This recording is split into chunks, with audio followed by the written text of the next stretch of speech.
你要插这个，你要插在你的。那你去帮我找雨伞，那个我有雨伞，我有雨伞啊！不能上来雨伞，我穿那我穿完了，都在我地方，这边拿过来啊！你拿了这个手会拿，等啊，慢慢来。我本来还是要买 ice cream 的，我本来还要买 ice cream 的。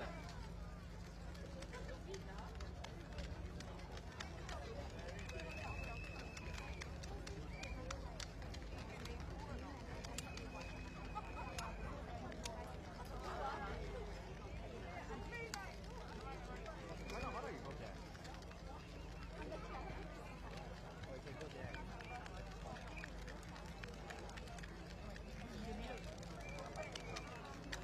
哈哈哈哈哈！一下现在光着下雨，下雨啊！雨都没有云，今天是风和日丽、万里无云的一天，阳光灿烂。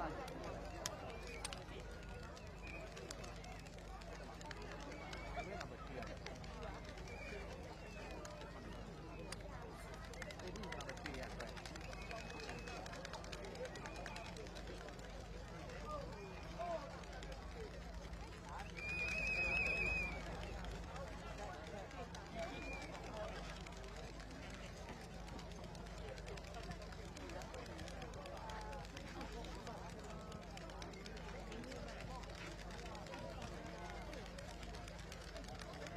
應該成個月份啊，嚟我就平。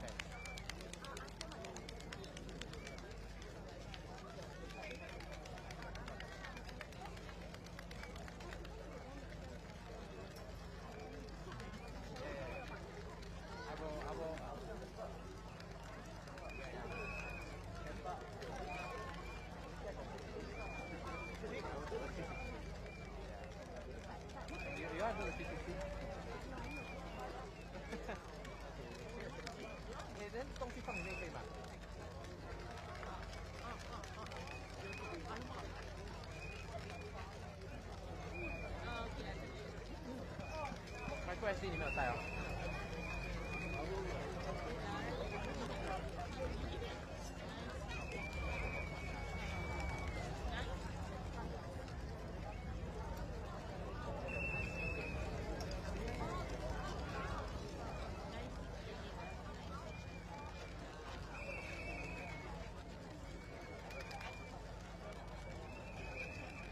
Radiant 啊，你看难度。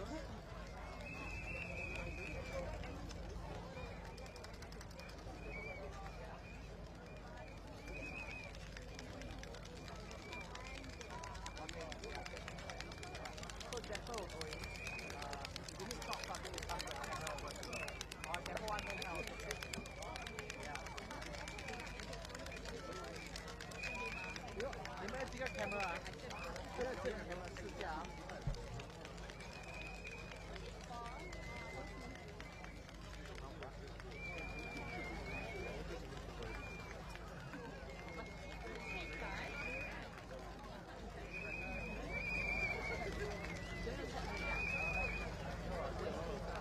340 ya. 340. Jelas mana? Ini dah ada makan.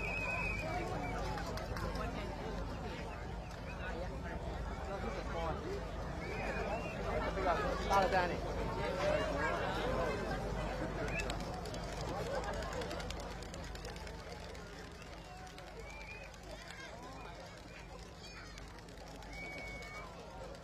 Tapi kan ada jom putih sampai.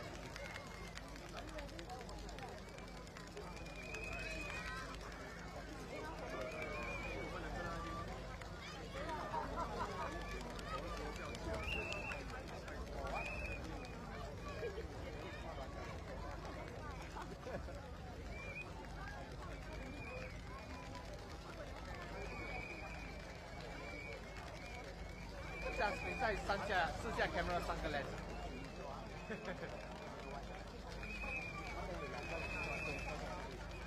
哪里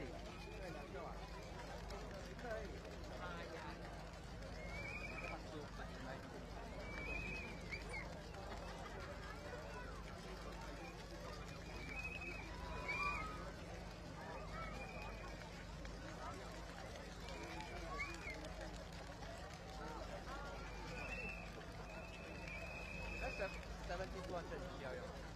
Hello， 听到我讲了吗？你对到吗？对到吗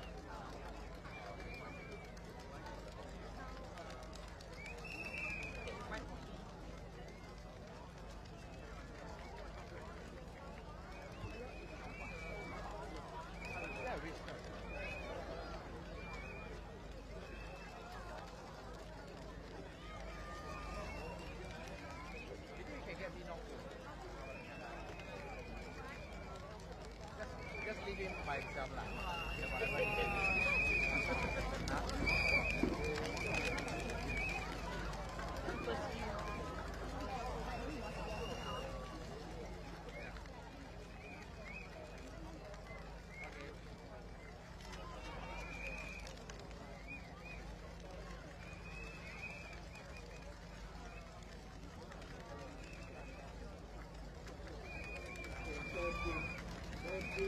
Kita yang mana balance semua?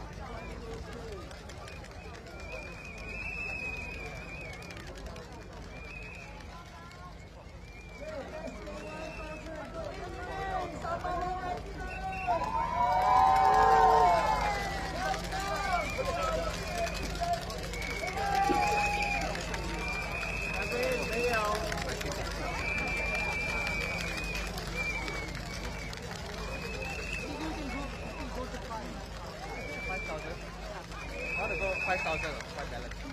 5,000.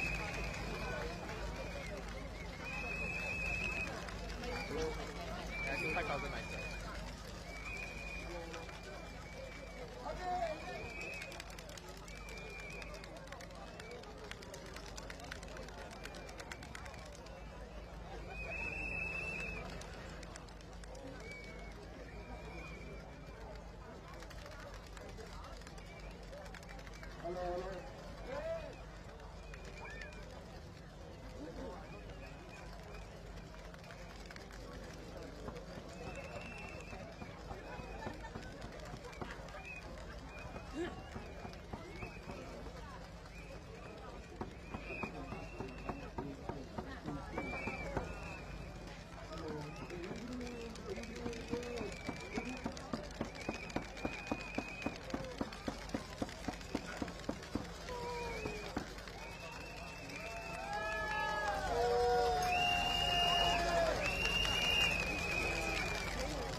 Ha ha ha!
部长在后面，部长在后面。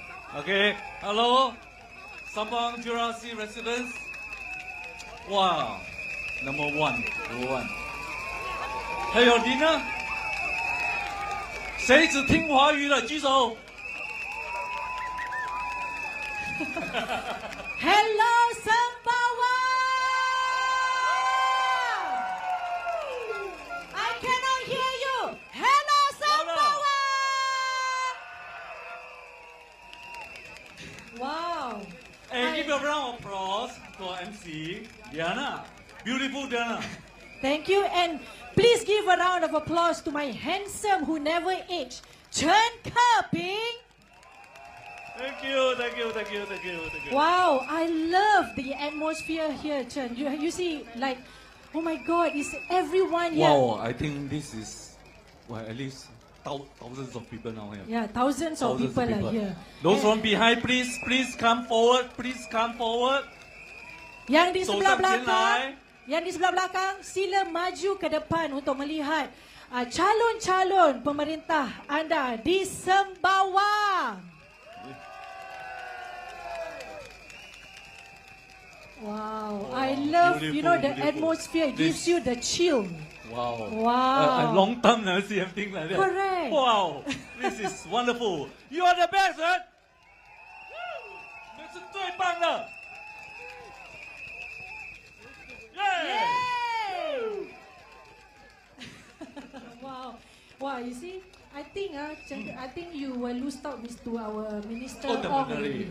The moment he comes in, everybody shouting his name. I think not them alone. Everybody, all the candidates. But now Yes. Minister Ong, very famous in Singapore. Correct. The most famous one. You see, just now he comes in. All the people here don't want to see us already. Yeah.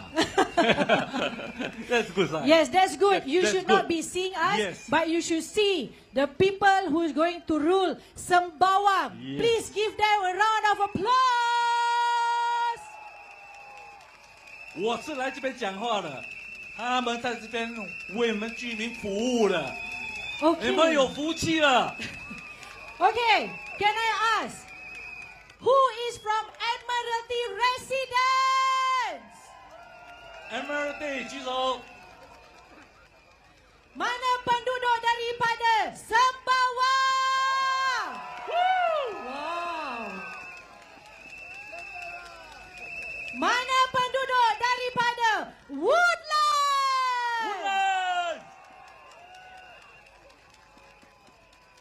You staying Woodlands, right? Woodlands. Yeah. Serve in Woodlands. I also stay Woodlands. So please give our candidates a support, okay? Wow, I really love the way how the crowd tonight. Yeah, first we thought must we warm up. Correct. I don't think we no need to warm up. No They need only warm up already. already. Wow. This Wow. is number one. Can you see there's more people coming in? Yes, Alright. yes. There are many behind. Yes. Please come forward. Semua yang berada di belakang sana, saya mengalu-alukan untuk anda maju ke depan untuk mendengar dan juga melihat calon-calon yang akan memberikan sepatah dua kata pada malam ini. Jadi saya mengalu-alukan yang di sebelah belakang untuk maju ke depan. Terima kasih. 还在后面的居民们，请上前来，好才看得到。 Wow, first time I'm doing rally, I'm so proud to be a Singaporean. Yes. I'm proud to be a Sembawang resident. And no, I'm from Woodlands. No, it's the same family. Yes. Same family. Okay. Later we're going to introduce all the candidates. Yes. Can we get everybody to actually roar for them? Can you do that? 以最热烈的掌声欢迎他们，我们会一个一个的叫。 Jadi saya ingin bekerjasama anda apabila saya menyebut nama-nama calon yang akan dipanggil menaiki pentas ini. Bolehkah anda berikan sorakan yang paling gemuruh? I want to cry, like as though we're doing concert. 掉眼泪了，很感动，非常感动。 Wow, I really appreciate everybody here on a Monday night, on a working night day. But you guys choose to be here and listen to the leaders who are here gonna tell you what's happening for Sembawang residents. Thank you so much, everybody. OK， 我们的候选人你是否准备好了？我们要一一把他们请上台来。Okay, stand by your clappers, stand by your roars, stand by everything you can. Can we do that?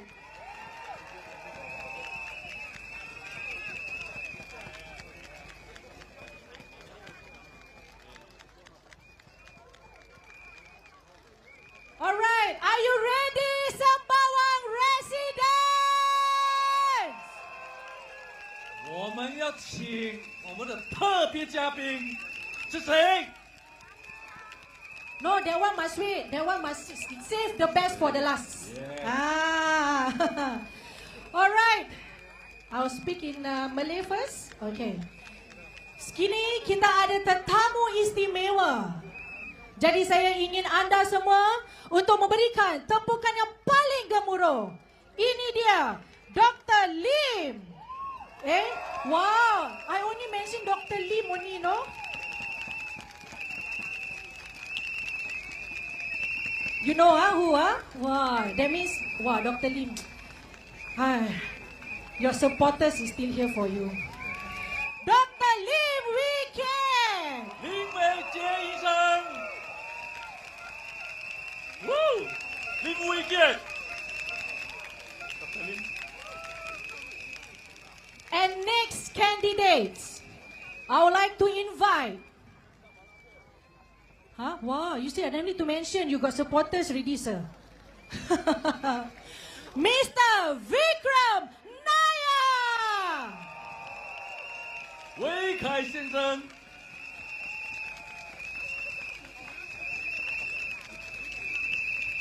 This one I no need to introduce. You don't know already? Okay. Do you know she has a second name? Okay. This is our next candidate, Kakak MJ of Mariam Jaffa. Mariam Jaffa. Woohoo!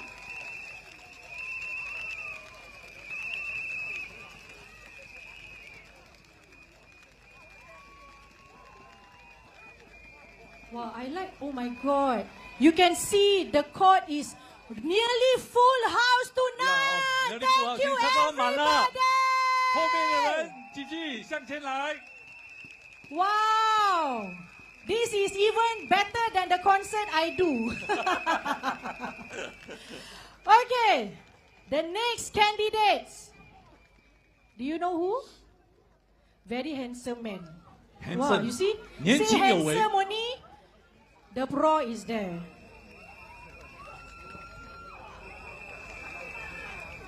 Mr. Unsuen. 王诗源先生。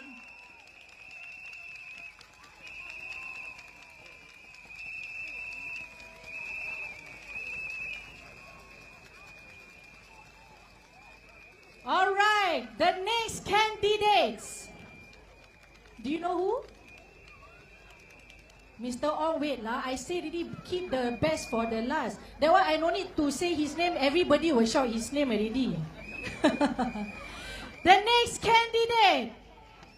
Please give a round of applause, Mr. Gabriel Lam. 蓝颜李先生。 Thank you. Okay lah, this one I know I don't have to mention names. You guys have been waiting for the moment. Wait, not yet, not yet. I got another rose down here. There's 2 roses among the thorns. Ah, you see? Ma'am, you see you got your supporters already. Next candidates, Miss Paul Lee San. 布丽珊小姐。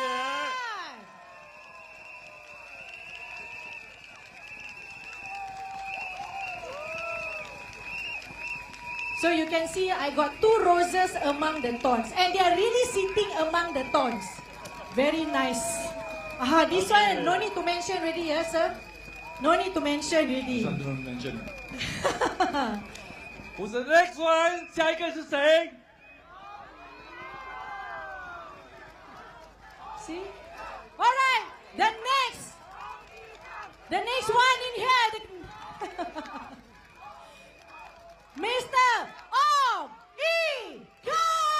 王一家部长。Woo!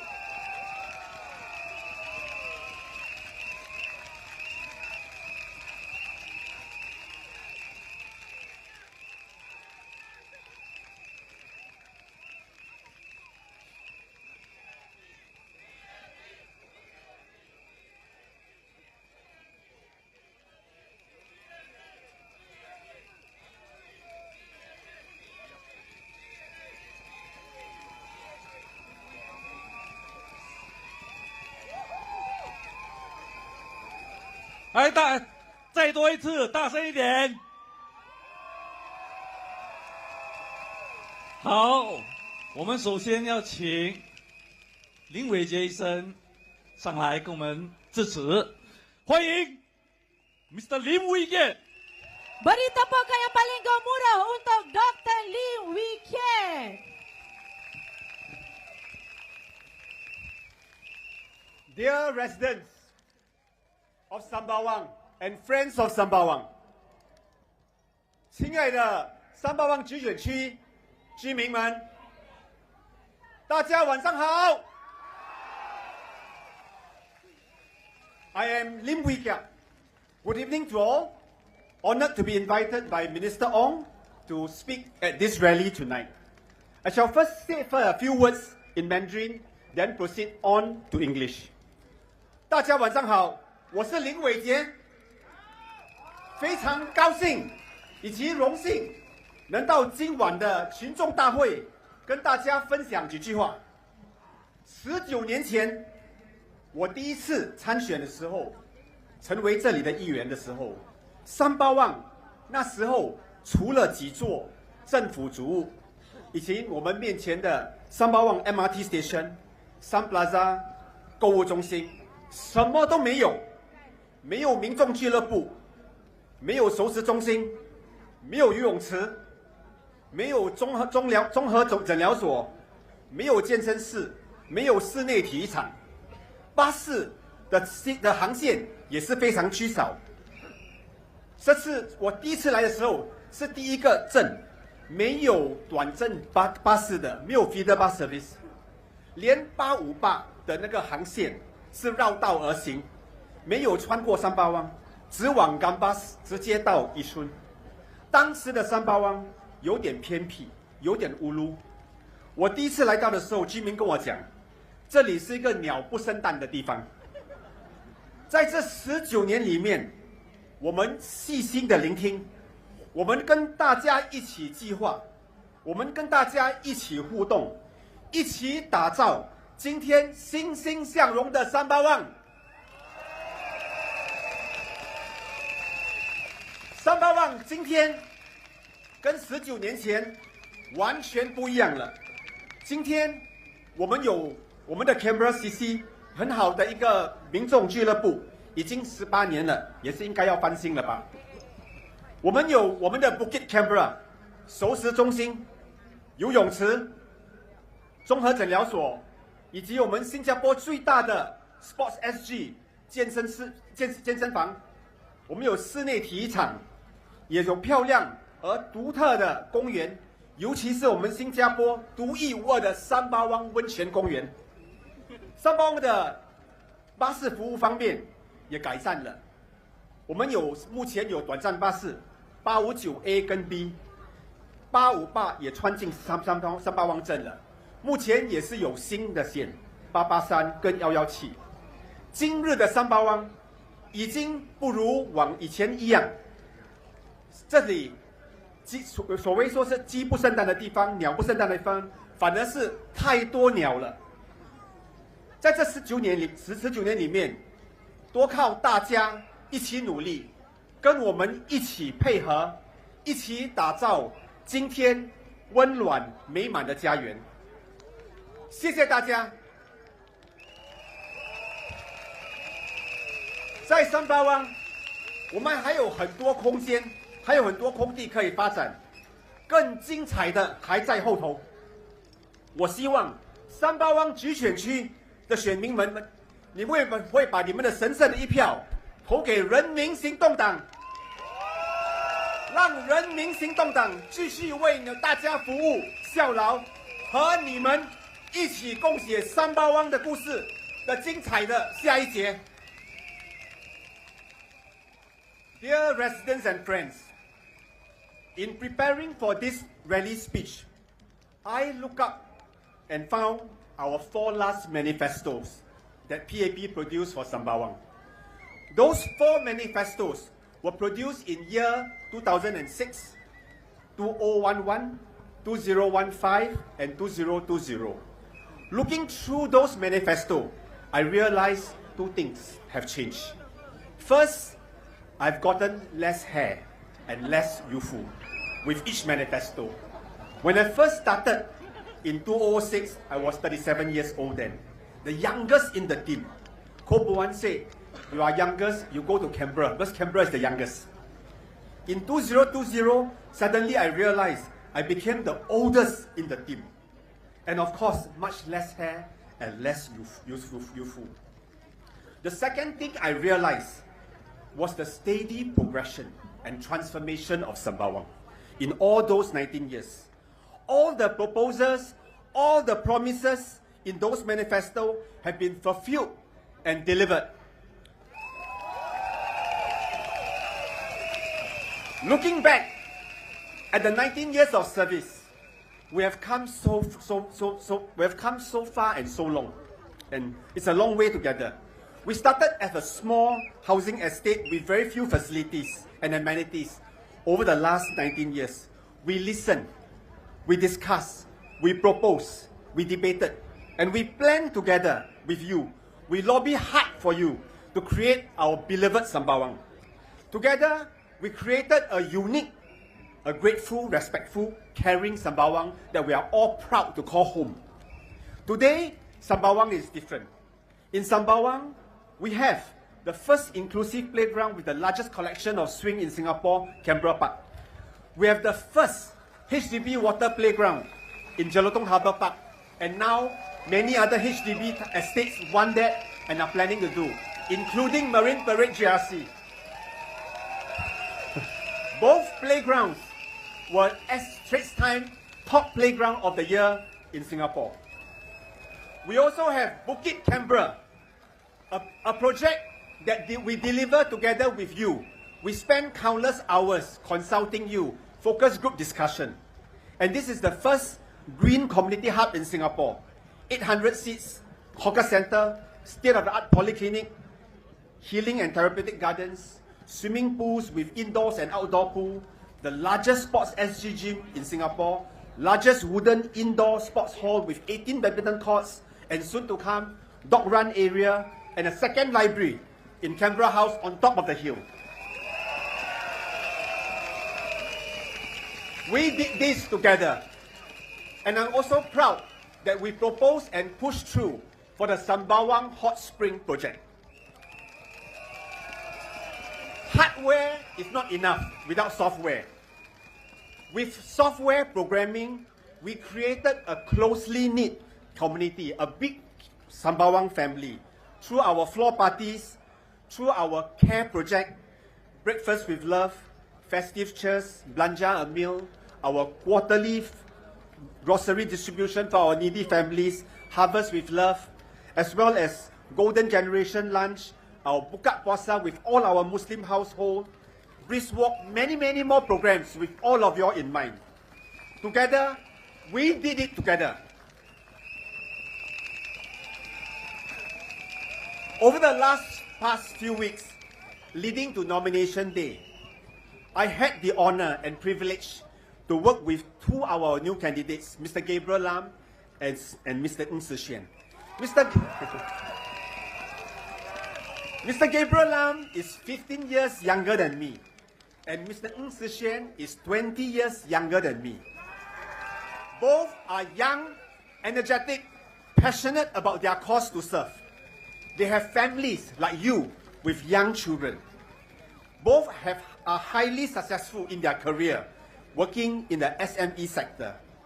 I'm glad, despite knowing the fact that it's going to be heavy responsibility, there will be sacrifices that they have to make, they still step forward to serve.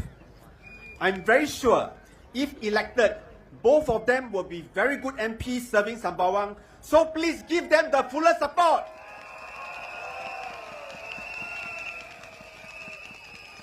We have come a long way, over 19 years, but there's still a lot of room for exciting development.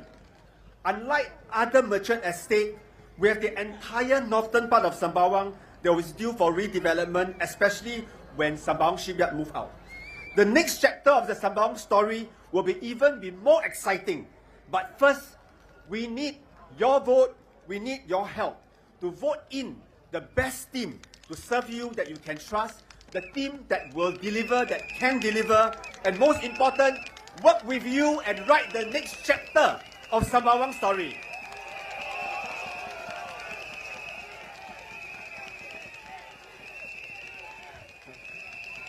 In closing, I want to thank all our Sembawang residents, our stakeholders, all the grassroots leaders that I've worked with, everybody, for your very strong support, your trust, your encouragement.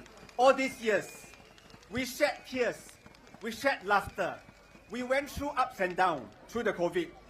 It is indeed my honor and my privilege to have served all of you all. And I will cherish all the memories we had and all the wonderful friendship for a better future, for a better Singapore, for a better Sembawang, a Sembawang for everyone. Vote PAP! Thank you. 谢谢林伟杰医生，非常感动，非常感动。Thank you, Dr. Lim. That was a very touching speech, I would say, at the last part. You can feel, I was standing aside, I can feel that, you know, the hard work he has given for the past years, and now he's leaving us. Because like what he says, give to the younger one to actually lead the team. Okay, I shall not waste any more time. Let's invite our next, you know, I know everybody is looking for Mr. Ong to come up. All right, let's give a round of applause to our Minister Ong Ika.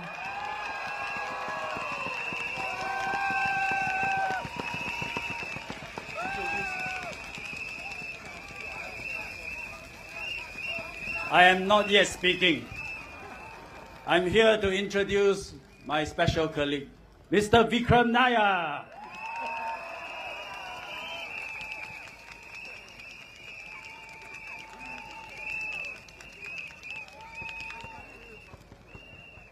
Sembawang, 大家好. Selamat malam. Anevarukkum Malay Vanakkam. Thank you. And now in English. 14 years ago, I made a promise to work with all of you here to help build up this town bit by bit. In these years, Sembawang has changed. Our neighborhood has grown, new families have moved in, and this place has become a more vibrant place to live, work, and raise our children. Beyond these physical changes, we have built a sense of belonging in Sembawang. Our neighbors look out for each other, show up for each other. Tonight, I want to talk about some of the work we've done over the past term of government, and my speech will cover 3 areas. First, the Sembawang Town Council. Second, my work in Admiralty. And third, some of my work in Parliament. I would also say a few words in Tamil at the end. So first, let me start with the Town Council. For the past 7 years, I've been chairman of the Town Council, which oversees not only the maintenance of our neighborhoods, but also the upgrading and development of many of the local projects. Many of these have helped to create a better home for residents. Now, how many of you here have asked for sheltered walkways? Okay, I see a lot of hands here. So, when all of your feedback comes, we discuss as MPs, we discuss with the town council. In the last 5 years, we've built 154 sheltered walkways.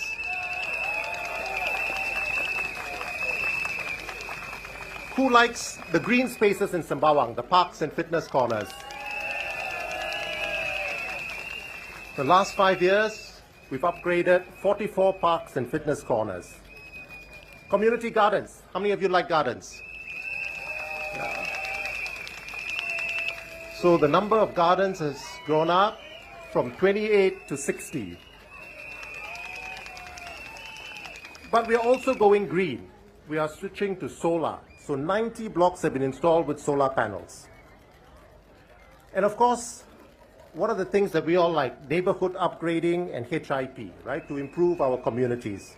So in the last 5 years, 340 blocks have undergone repairs and decorations, and 47 blocks, 3,138 units have undergone HIP. 2 neighborhoods have undergone neighborhood renewal. Now, of course, many of you know that town council work is not glamorous. We have 69,000 units. How many of you have given feedback about corridors can be cleaner, this one can be faster, maybe some pest issues. So this happens in every town council. But what makes Sembawang Town Council efficient and good is that we act on this feedback and we move fast. So the Sembawang Town Council, the town councils are evaluated by the Ministry of National Development. Since 2009, there has been a town council management report. And it looks at 4 areas: estate cleanliness, estate maintenance, lift maintenance, and financial sustainability. Do you all know how Sembawang has done in this report? Since 2009, we have maintained a perfect score of the highest band in this report.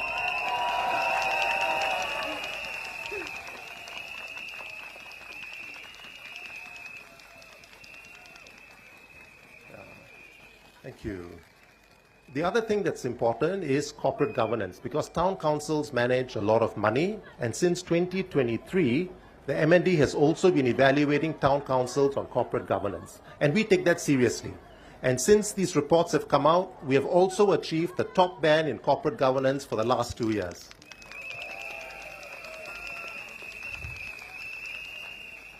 Now, I'd like to give thanks, though, because this is a long legacy. I took over from people before me, and I have a beautiful team working, right? We have a good team managing the town council. We have a good team of town councillors. We have good conservancy workers. And what makes the town council team special is we have very good representation from residents in the town council, and we have professionals. So we know what people want, and we have professionals to make sure things are run properly. This has been what has made Sembawang Town Council special. And thank you all for all of your support, feedback, and encouragement all these years.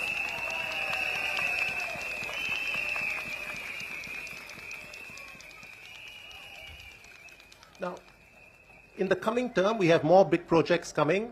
We are going to have a cycling path. We're going to link the cycling path connectors to link to East Coast, Marina Bay, and Lim Chu Kang.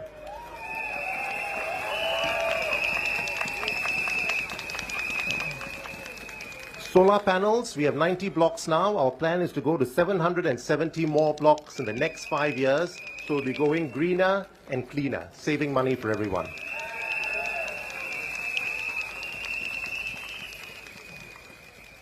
We have 5 neighborhood renewal programs to roll out and HIPs to roll out, which the other advisors will be talking about. So these programs, we work closely with the local advisors to find out what residents want, and then we make it happen. So we hope to get your support to do all these things. A lot has been done. There is a lot more to do.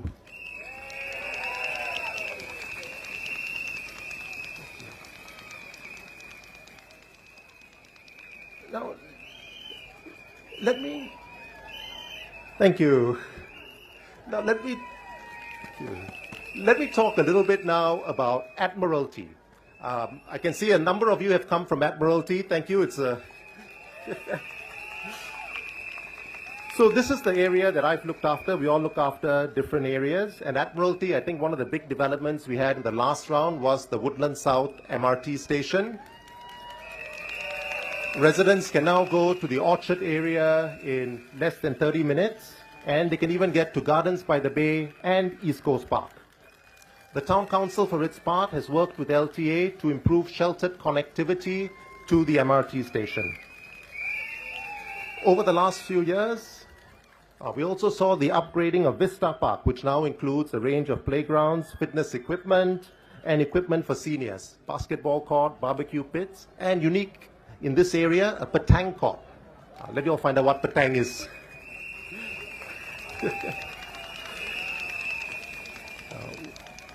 We also listen to feedback about a local public transport, worked with LTA. So some of you may know about the 901M bus service. This took a lot of work with LTA. We are grateful for their support. We managed to discuss an alteration of the 904 route to give accessibility to residents in Woodlands Drive 62. And all of this is done because we work closely with residents, we work closely with government agencies to make change happen. Thank you for your support.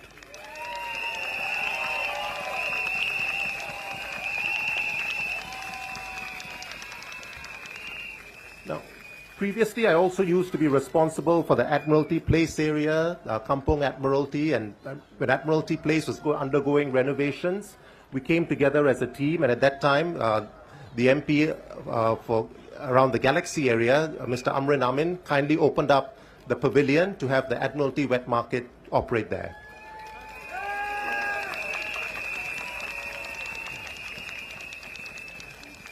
But now, Admiralty has grown, many more BTOs have come, but there are two new wonderful people looking after the Admiralty area, Ms. Poli San and Ms. Mariam Jaffa. Please give them a round.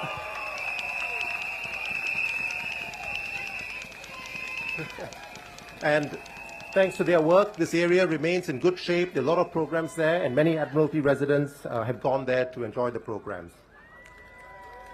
In the coming term, there are some projects in Admiralty as well. Many residents have been asking for childcare. We have new BTOs coming up. So for those living around the Vista Point area, there's a new mega childcare center coming. Thank you. Yep. If we go a little bit further up, around the Zone 7 precinct, that's one of our older neighborhoods. That's one of those up for neighborhood renewal. And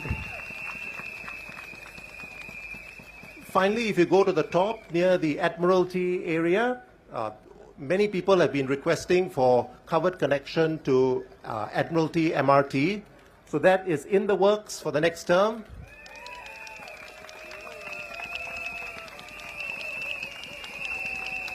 As is a lift in the overhead bridge that goes across from the Block 688 area. So all of these improvements have come because we've been listening to you, working with you, understanding what you need. But what I've been happiest about really in Admiralty is actually the many opportunities I've had to meet with residents, to build up a team of volunteers, to organize programs that bring people together. So the Admiralty Community Center Ace the Place opened in 2012, and we've opened 6 different residence networks over the term I've been an MP, the last 14 years, and each of these is a hub for activities. So, it's so nice to meet many of you, whether it's at breakfast, at brisk walking, Zumba, line dance, and many of our more unique activities. In fact, we have over 100 community fitness groups in Admiralty in all of these different areas. And I've mentioned things like Zumba and brisk walking, but we also have other unique things like yoga lattes, petang, pickleball. Yes, that's right. Pickleball as well. In fact, yes. And one of the seniors I met shared that she exercises 6 times a week by joining a range of different exercise groups. So if you want to stay healthy and do it with friends, just look out for the activities in your neighborhood. For children, our children's football program, I understand, is one of the most popular in Singapore. We have more than 170 children, including a girls' team. We also have basketball, netball. And for anyone else who's interested in other sports, please let us know, and we'll work with our community sports network to make it happen. Now let me move a little bit from Sembawang and Admiralty to Parliament, which is another part of our responsibilities. Now, for the last 10 years, I've chaired the GPC for Defense and Foreign Affairs. And I mean, for many of us, foreign affairs may feel like something far away, but I think in the coming term, this will be vital for Singapore. Singapore is a country whose trade is 3 times our GDP. The US, the largest economy in the world, has imposed tariffs on its trading counterparts. So what this may mean is global trade may slow. And if global trade slows, our economy may slow down. So what is important for Singapore is that we need an experienced team to navigate our relations with the US. The US is still a friend, and we want to be strong and close, but also to build bridges with other partners so that we can continue to have opportunities for our economy to grow. I think DPM Gan is leading the team on this, but actually this requires support from all of you as well.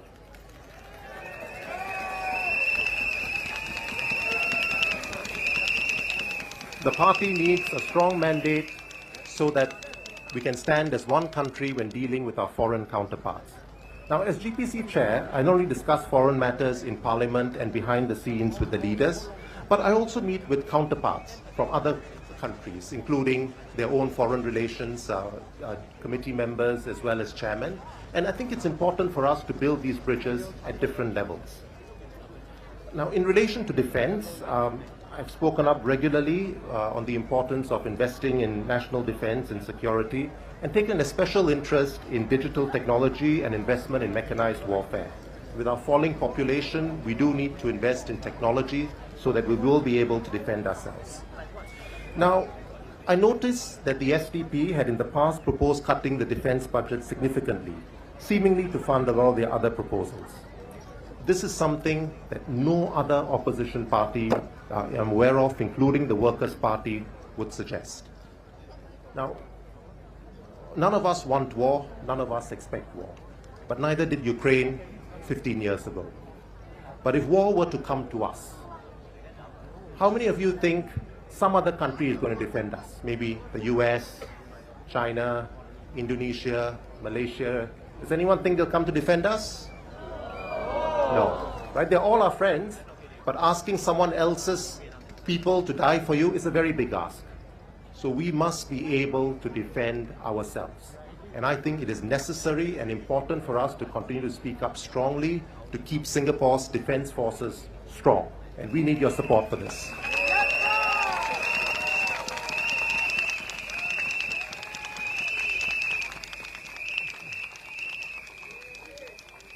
Thank you. Yeah. And also, I mean, I've spoken up on many other local issues as well on domestic matters. I'm one of those who spoke up for socializing the cost of childcare. That means the government should be contributing more. This I did back in my 2011 speech, and I've continued to speak up for both in Parliament and behind the scenes.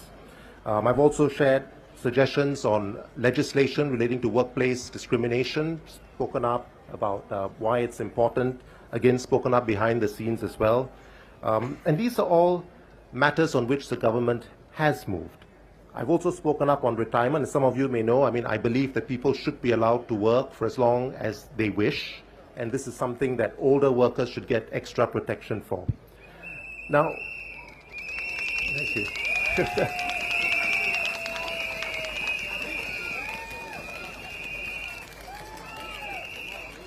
Now, being part of the government team of MPs, we don't always attack the ministers in Parliament, but what we do is we work on the same team. We ask questions, we raise issues, but then we work behind the scenes so that the office holders can then take up the proposals and make it happen. That is how change happens when you vote for the PAP.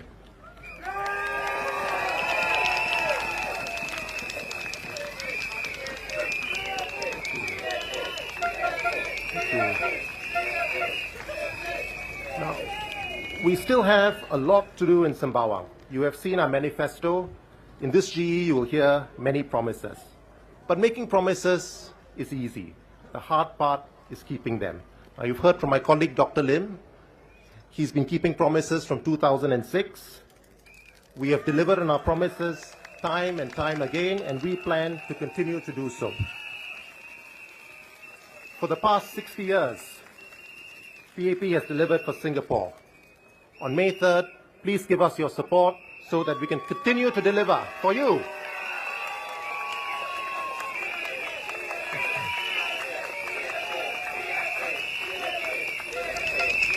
Now, for my Tamil friends, let me say a few words. Oh, okay. Thank you. Dr. Lim still looking out for his colleagues. So let me now say a few words in Tamil. Thank you. Yes.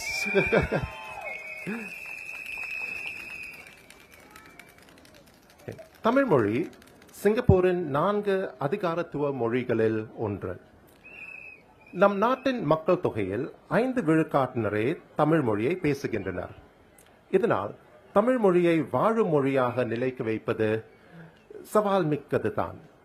ஆனாலும் அரசாங்கத்தின் வலுவான ஆதரவு இருப்பதால் சிங்கப்பூரின் தமிழ் மொழி தொடர்ந்து சிறப்பாக வளர்ச்சி பெறும் என்று நான் உறுதியாக நம்புகிறேன்.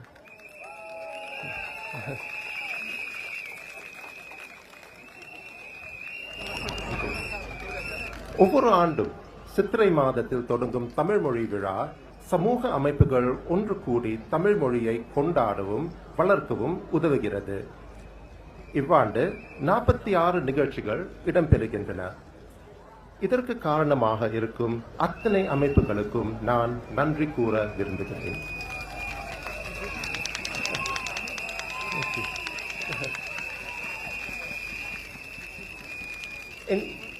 என் தந்தையார் தம் இளம் வயதில் முதலில் தமிழ் மொழியின் பயின்றார். ஆனால் அவர் தொடக்க நிலை 3 படிக்கும்போது அவருடைய தமிழ் ஆசிரியர் காலமாகிவிட்டார். அதற்கு பின் வேறு தமிழ் ஆசிரியர் இல்லாத சூழலால் அவரால் தொடர்ந்து தமிழ் படிக்க இயலவில்லை. அவர் மலாய் மொழியை படிக்க தொடங்கினார். என்னை எடுத்துக்கொண்டால் நான் தொடக்கம் முதல் தமிழ்தான் படித்தேன். என் வீட்டில் தமிழ் பேசும் சூழல் இல்லை. இருந்தாலும் என் தமிழ் ஆசிரியர்கள் மூலம் நான் தமிழை கற்றுக்கொண்டேன்.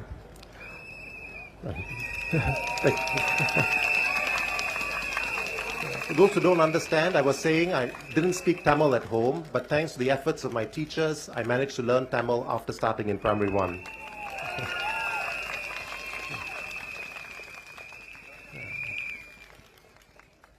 அக்கால கட்டத்தில் பாலர் பள்ளிகள் தமிழ் அதிகம் கிடையாது. அதனால் தொடக்க நிலை 1 தான் நான் தமிழ் படிக்க தொடங்கினேன். இப்போது நிறைய பாலர் பள்ளிகளில் தமிழ் கற்றுக் கொடுப்பது இருக்கிறது. இன்னும் அதிகமான பாலர் பள்ளிகளில் கற்றுக் கொடுக்கப்பட வேண்டும் என்பது தான் நமது இலக்கு. Thank you. Your Tamil friends understand. Yeah. What I'm suggesting is having Tamil in more preschools. It wasn't available readily when I was young. நான் தமிழ் மொழி கற்றல் வளர்ச்சி குழுவின் தலைவராக செயல்படுகிறேன். இது வகுப்பறைக்கு அப்பாலும் தமிழ் மொழியை வளர்ப்பதற்காக கல்வி அமைச்சின் முனைப்பில் உருவான அமைப்பு. இந்த குழு பல்வேறு முத்திரை திட்டங்களை செயற்படுத்தி வருகிறது. அதோடு மாணவர்களுக்கான பல்வேறு நடவடிக்கைகளை திட்டமிட்டு நடத்த சமூக அமைப்புகளுக்கு ஆதரவு கொடுக்கிறது. செய்யப்பட்ட ரிவர் வாண்டர்ஸ் என்னும் வனவிலங்கு காப்பாக கற்றல் பயணத்தை குறிப்பிட்டு சொல்லலாம். இது மட்டுமல்லாமல் புதிர் போட்டிகள், விவாத போட்டிகள், விளையாட்டு நிகழ்ச்சிகள் என்று வகுப்பறைக்கு அப்பாலும் தமிழ் மொழியை மகிழ்ச்சியாகவும் ஆர்வத்தோடும் கற்பதற்காக வாய்ப்புகள் உருவாக்கியுள்ளோம். Thank you.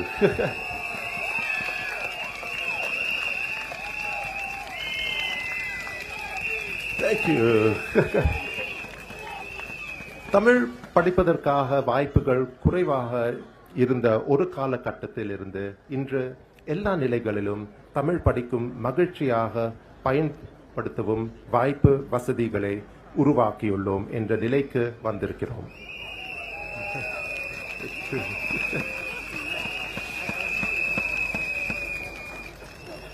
நமக்கான அடுத்த சவால் என்னை போல தமிழ் புழக்கம் இல்லாத குடும்பங்களிலிருந்து வரும் மாணவர்களுக்கு சிறப்பாக ஆதரவை வழங்கி அவர்களை தன்னம்பிக்கையோடும் ஆர்வத்தோடும் தமிழை பயன்படுத்த வைப்பது. தமிழ் கற்பதற்காக வசதிகள் அரசாங்கம் தொடர்ந்து அதிகரித்து வருகிறது. பாலர் பள்ளி முதல் அதிகமாக தொடக்க பள்ளிகளிலும் உயர்நிலை பள்ளிகளிலும் தமிழ் படிப்பதற்காக வாய்ப்புகள் உருவாக்கியுள்ளது. Thank you.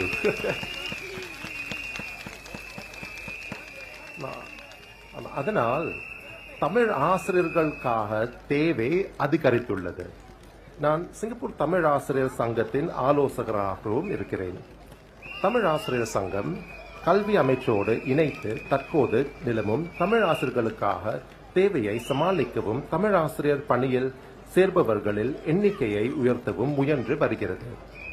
இதன் வழி தமிழ் படிக்க விரும்பும் அனைவருக்கும் அந்த வாய்ப்பு வசதிகளை உருவாக்கி கொடுப்பதே நமது இலக்கு.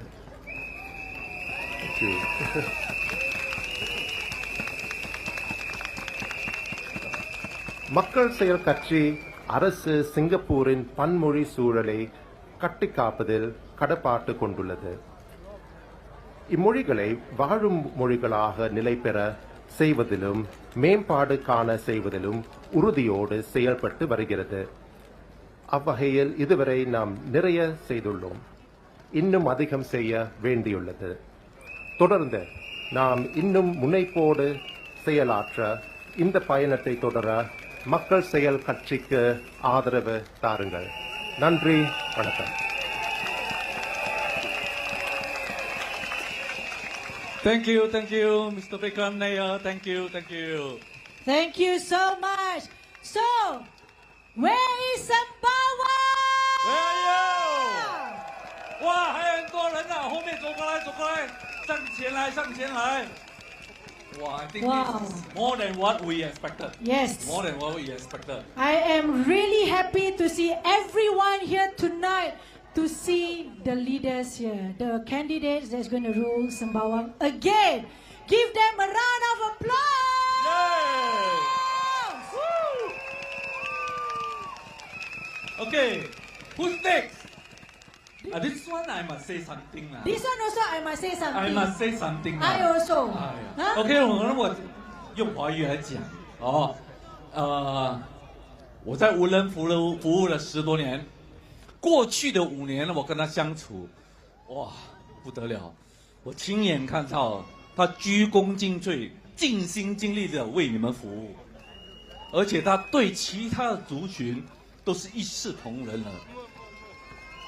他在过年的期间，他走访了13座华人庙，你肯定会听到他的强而有力的声音，哗啦！对，他的先生，那丈夫是王先生，大家都认识，是他忠实的支持者。Mariam， 他的微笑，每个人都不会忘记了，他无私的奉献令到我们非常非常的感动。OK。Wow. Boleh teka tak siapa? Wow, I don't have to mention her name. You guys knows her, right? Well, she is the cutest among all. She's the smallest among all. But she has a wide, big smile. Always she put up on her face.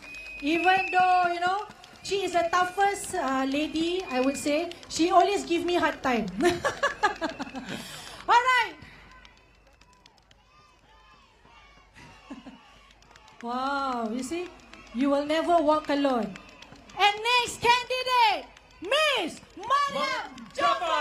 Kakak MJ.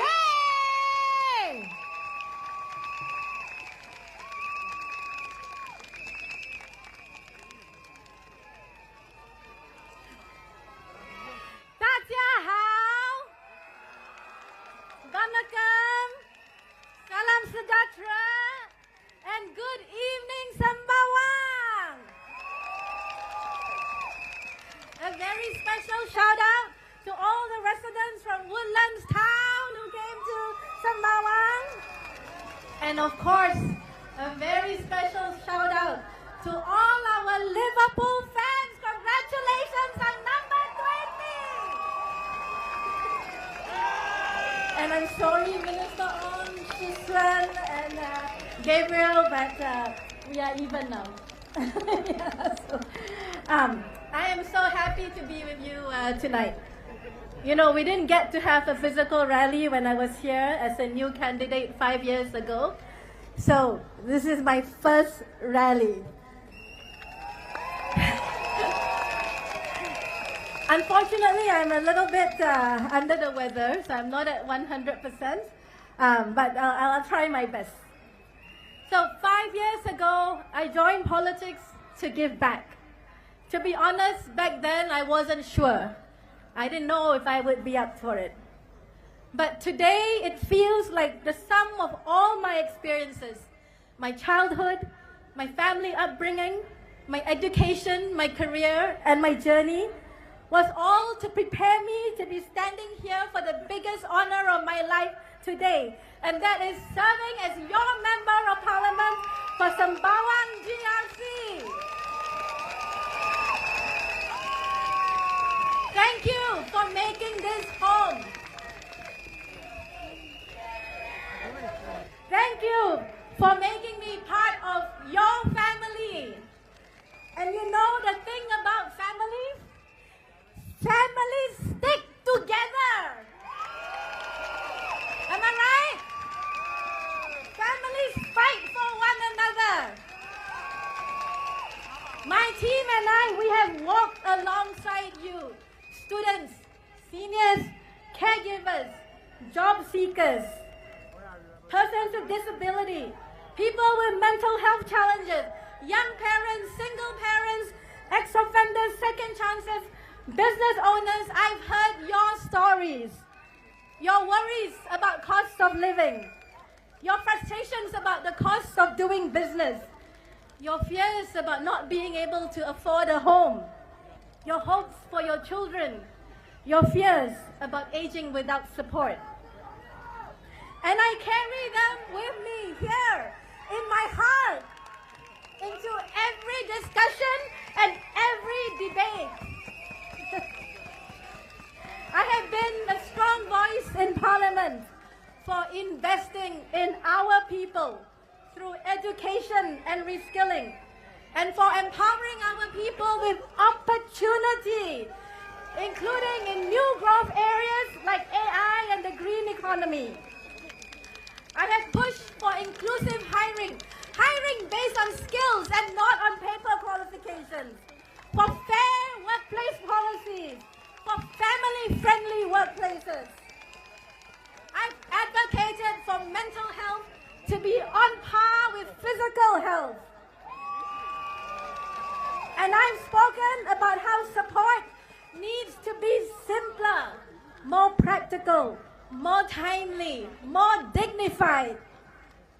And I've been very hands-on on building local programs that truly, tangibly work for you. When we launched our Improvement of the Week, or IOTW, it wasn't just about fixing things.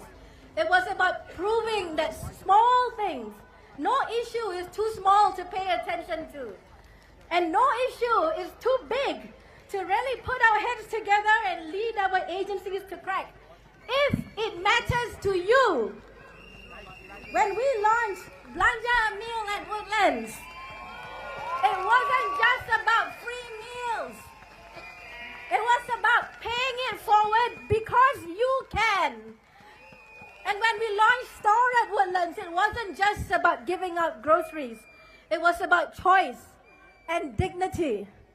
And when we launched Merchant Dollar Deals at Woodlands, it wasn't just about jumping on the $1 deal bandwagon. It was about creativity and partnership, helping you with the cost of living with zero cost to taxpayers. These are our Empower Woodlands programs. They are impactful, they are sustainable, and they strengthen the bond we share as a community. They show what we can achieve when we care deeply and work closely together. Because to me, being your MP is more than about making speeches inside Parliament, although that's important. It's about making your lives better outside Parliament, today and in the future. And we are not going to stop. someone I respect a lot likes to say, there's always room for improvement.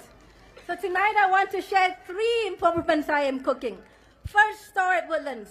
It gives 400 families their choice of groceries and other essentials every month. But I've seen some of my residents, especially seniors, struggle to make their way to Block 852 and to carry their groceries back with them, especially during festive occasions when we always give extra stuff. So, we will open a second store at Woodlands near Kampong Admiralty. And once a month, our Block 600 plus residents will not have to go all the way to Block 852. And our Woodlands MPS team will also be set up there to make getting help easier. Second, I will focus more on our youth. We just launched our youth adulting series. We will focus on careers and skills, financial literacy, physical and mental health, and building healthy professional and personal relationships. Now, we will design this program as we go along with our youth to make sure it's useful. And we will launch new community scholarships for youth who make a positive impact to our community, regardless of their backgrounds. And third, we will launch a caregiver support program focusing on respite care. Now, I'll be honest, I don't have the money for this yet, but the support you have always shown me, I know we will find a way, inshallah. So these are some of the things I will work on in Woodlands if you bring us back to Parliament. Alongside the 4 thrusts you would have read about in our GRC manifesto to make this a Sembawang for everyone. But, my dear residents, you also know that more is at stake in this GE than what happens in one constituency or even one GRC. I love you too! The world as we know it has changed yet again. And the challenges we face today are complex and not to be trivialized. It's not being trivialized in my client boardrooms. So politicians really shouldn't be trivializing them. So let's not pretend they are easy answers or quick fixes. You know, making speeches are easy, especially now with ChatGPT. And especially if you don't have to be responsible for the implementation and long-term implications. Now, in these elections, you will hear various messages. Some will say the system is completely broken. Some will say the PAP doesn't listen, doesn't care. Some will say the PAP is out of touch. No fresh ideas. They criticize, they point fingers. They want to make you angry. But here in Sembawang GRC, we know better. We know that the steady leadership of the PAP and the trust between the PAP government and the people brought us through a global pandemic when others stumbled. We know that real solutions and actions, not words, help us manage the costs of living and protect jobs. We know that in the PAP we have leaders who will work quietly but steadily and tirelessly to solve real problems. Then there are those who will say, we need more opposition to check the PAP. They will say, without more pressure, the PAP will not improve. They will say, more opposition is the best insurance for the future. They will say that without opposition MPs, some issues will never get an airing. Now, let me be clear. We don't wait for pressure to do better, to do more. We don't wait for others to bring up issues. We are driven by something much, much bigger. And that is our accountability to you, the people we serve. In Malay, we call it amanah. Every day we listen, every day we work to improve your lives. Now, we welcome alternative ideas. But we don't have groupthink in the PAP. There is debate, there is discussion, there is diversity of thought. Because that is what a strong government does, and the PAP is a strong government. So never confuse party discipline with a lack of conviction and follow through. I am certainly not here to be a yes woman. Never have been, never will be. I am here to use my connection to the ground and then to do the same things that have made me the first and only Malay senior partner in BCG, and that is to listen deeply, to think creative, to think critically, to speak honestly, and to act boldly, connecting policy, data, and the human experience. I am not a yes woman, but I say yes to hard work, yes to better life, and yes to a brighter future for you. Now, last night, Dr. Chi Soon-Juan said that if elected, SDP candidates will be full-time MPs. He says he doesn't know how anyone can possibly do the job on a part-time basis.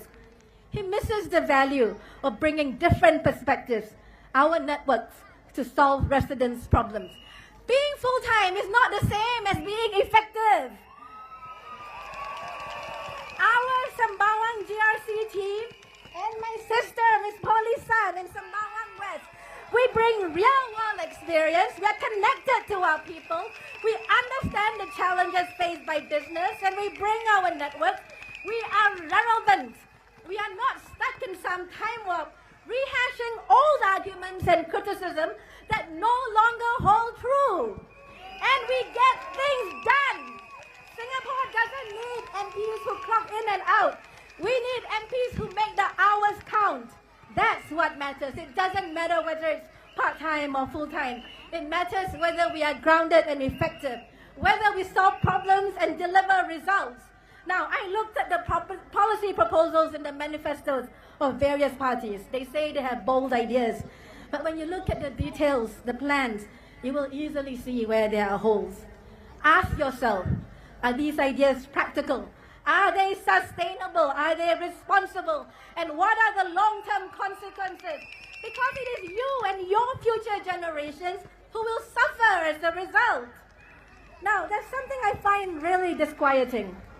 The balance of proposals is decidedly inward-looking. Nothing, little is said about how they plan to keep Singapore competitive when the world is a mess, how they plan to grow the economy, how they plan to create good jobs for Singaporeans. My friends, is that really the approach we want to go forward? Do we want to go forward by looking more inwards?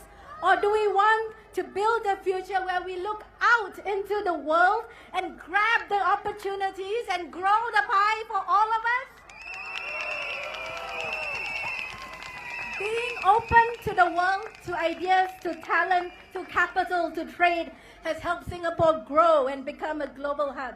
It has created so many good jobs for our people and jobs. Now, the SDP proposes a Singaporeans First policy. They want businesses seeking to hire foreign professionals to demonstrate that the competencies they seek are not available within Singapore, within the Singaporean candidate pool. They say this policy will significantly reduce the number of foreign workers while maintaining a high-quality workforce. Now, the question to ask is, how will it work? How is it different from our existing controls? How will it result in that significant reduction? And how will businesses do this without compromising the agility and viability they need, which could cause them to leave Singapore and take with them the positions that they currently employ here? Now, I know some of you are wondering, all this talk about being open, what about us? What about Singaporeans? And let me say this, I hear you, I get it. I live it. Being open does not mean being uncontrolled. We agree with putting Singaporeans first. And that's why we already have built in many controls over the years. That's why we fight for fair hiring and fair employment practices and push workplace fairness legislations in Parliament. That's why we push for skills training, leadership development, good jobs, better wages. And that's why we push for companies to adopt family-friendly practices. And that's why we must come down firmly and hard on those who don't play by the rules we have in place to protect Singaporeans. Because that is what we want for all Singaporeans, to stay open but also be strong and become stronger. Now, yesterday on a house visit, I met a resident. She said, the opposition, they feed us a lot of sweet things, but we are old already. You eat too many sweet things, you get diabetes. What we need are vitamins. Isn't she right?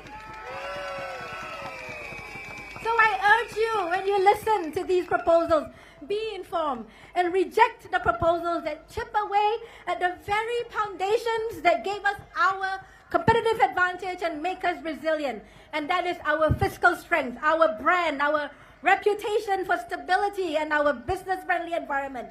Our tripartism. Such proposals make us weaker, not stronger. So when you read and listen to the proposals, ask the questions, think of the risk. Because you know what's as bad and maybe even worse than giving someone a blank check? Is getting a bounce check.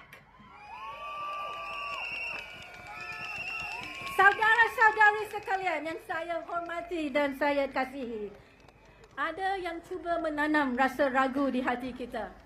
Seolah-olah masyarakat Melayu Islam Singapura dipinggirkan. Seolah-olah masih ada sikap pilih kasih terhadap masyarakat kita. Seolah anggota Parlimen Melayu Islam PAP tidak pernah membawa suara rakyat tentang isu-isu Melayu Islam atau membuat apa-apa yang mengubah nasib masyarakat Islam Melayu. Saya faham perasaan ini. Tetapi saya juga tahu kenyataannya. Pencapaian masyarakat kita semakin berkembang. Masyarakat kita semakin gemilang. Banyak sudah berubah. Kita tidak perlukan politik yang bermain dengan rasa kecewa. Kita perlukan tindakan dan itulah yang saya perjuangkan.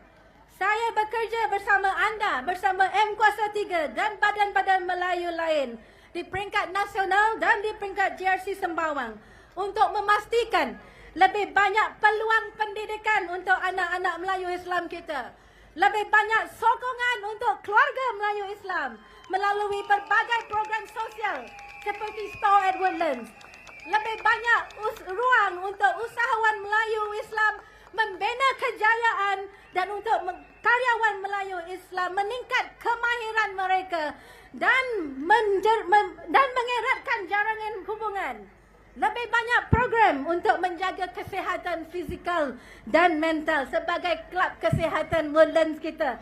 Jalan kaki ada, trekking ada, kampung cycle ada, zumba ada, piloxing ada. You join kan?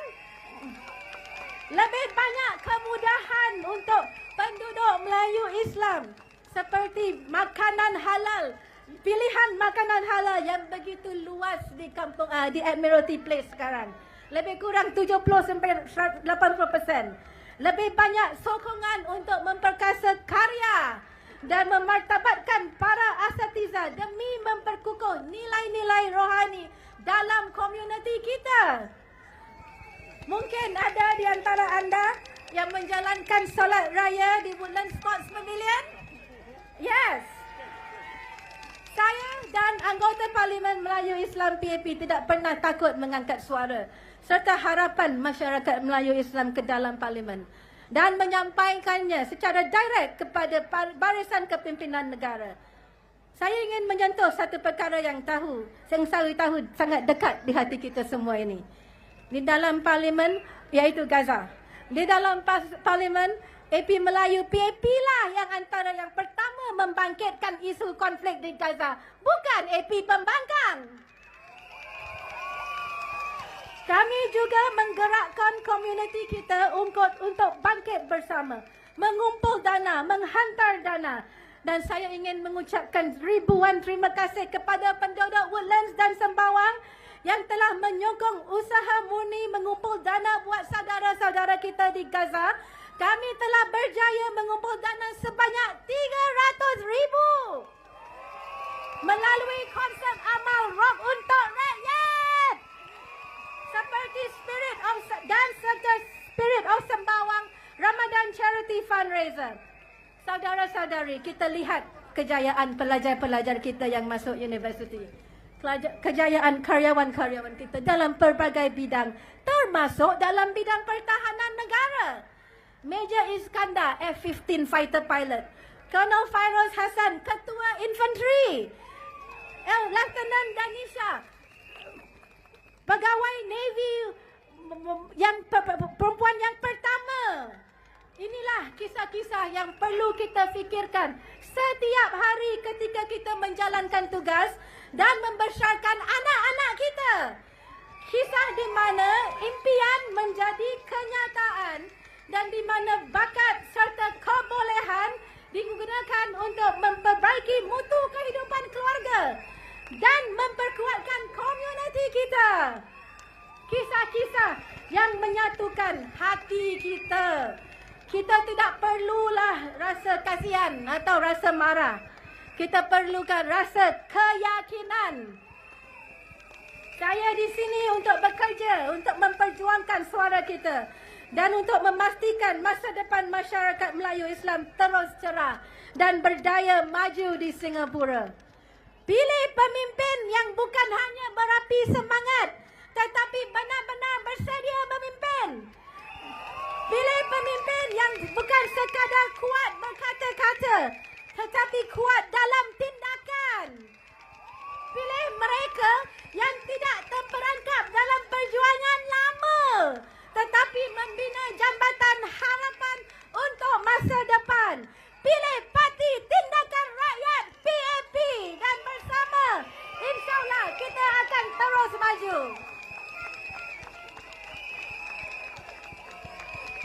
My friends, many people ask me actually whether I was going to run for a second term or whether I would rather focus on my career in the private sector and simply have more time for my family and other interests. I'm here because somewhere in Singapore right now, a future Mariam Jaffa is probably curled up in bed reading a book with a flashlight when she's been told to go to sleep. Maybe her family even lives in a rental flat. I and the PAP will never waver in our resolve to make sure that we take care of her, that she will have a good education, that she will have an embarrassment of opportunities, whether it is in Singapore or on the global stage, that she will feel brave enough to chase her dreams and take the path less taken, because she knows one failure will not condemn her forever, as long as she works hard, as long as she keeps learning. Thank you. Thank you for fulfilling 5 years as your MP. I feel very lucky to be with you here in Woodlands, in Sembawang. I feel very lucky to be your Kaka MJ.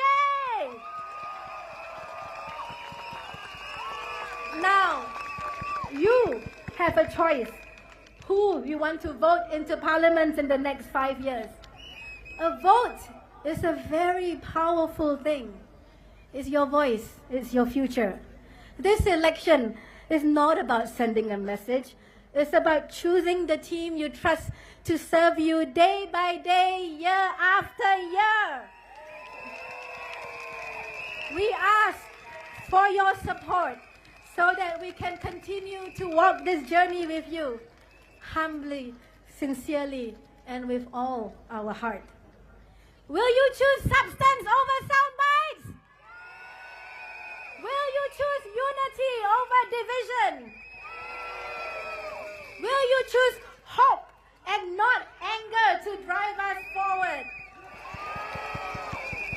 Will you choose the People's Action Party for Sembawang GRC?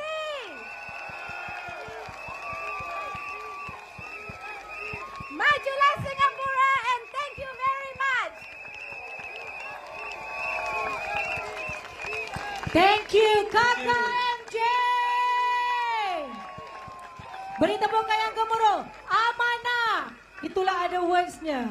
Next, we want to invite our next candidate, Mr. Unsuen. Beri tepukan untuk Encik Unsuen. 年轻有为帅哥。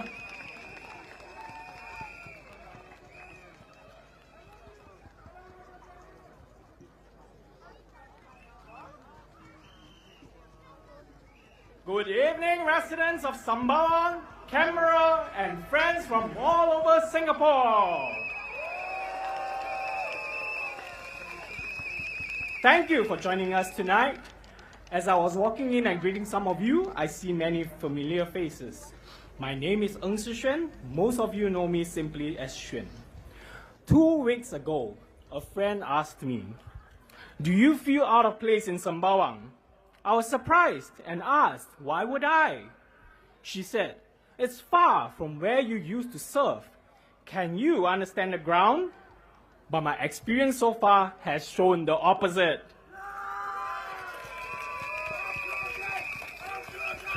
Residents here have welcomed me warmly. In fact, Canberra's demographics are a perfect match. In McPherson, I work closely with and for youths and young families.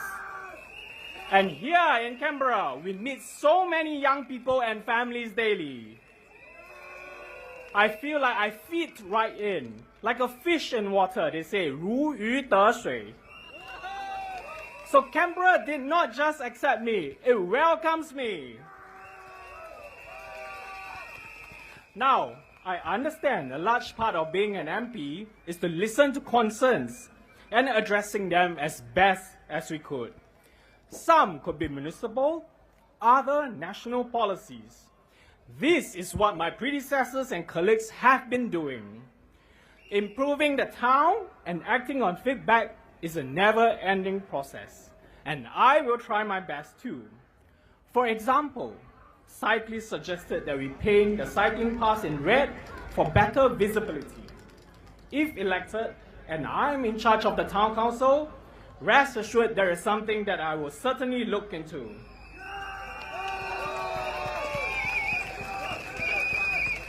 Bus riders want more frequent services and new stops, especially on Service 962 and at Rainbow Centre. We hear you. We will take your feedback and work with the relevant agencies to find reasonable solutions. Some residents have also raised national policies with me.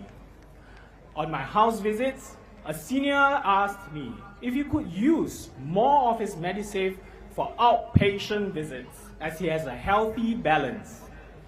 I understand the purpose of Medisave is to help pay for major hospital episodes. But such episodes tend to happen when we are very old. So there are limits to how much we can use it for outpatient and other expenses incurred over our lifetime. These withdrawal limits, however, have constantly been reviewed and raised over time, from $200 per year in 2021 to $400 per year by the end of this year. Nevertheless, I've asked Minister if there is scope for people with very healthy balances to use more of their Medisave.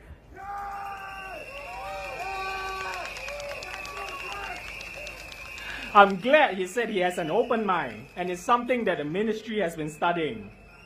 You know, so many healthcare policies have been transformed under Min Ong, and I hope we have a policy for this one soon. Another wish I have is to work closely with the youth in Sembawang. As you can hear, there is a lot of energy here, and young people today are ready to step up. You are resourceful, educated, and tech-savvy, and I want to bring you youths together to channel your enthusiasm and energy into your passion projects. I have done this in McPherson, and I will do it again in Sembawang. Some of you may have heard, I co-led the first ever community anti-vape campaign. It was a strong stance against vices creeping into our precious community. Vaping is still a big problem among the young. Many are not prepared to come forward because they fear being punished. That's why we created the amnesty program to ensure every child and every youth grow up with a healthy mind and healthy body. Through the project, 78 youths came forward, some as young as 11 or 12 years old, to surrender their vaping devices and pledge to quit. I see that the Health Promotion Board has also taken a similar stance nationally. So I urge you, young and old, come forward, hand in your vape devices. There will be no punishment or fines. Instead, there will be assistance to help you kick the habit.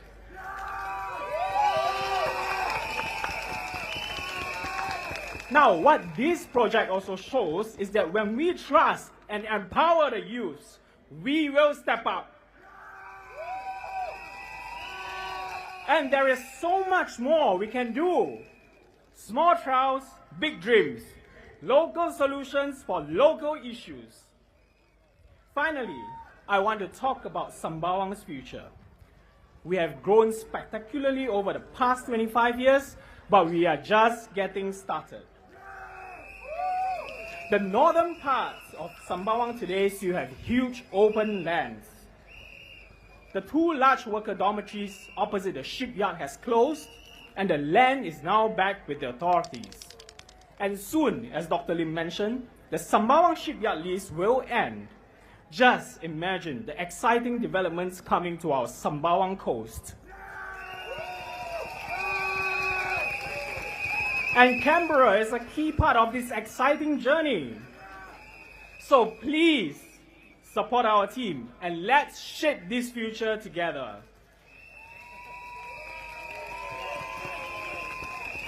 Share your dreams and ideas with us. Together, we will build a Sembawang for everyone.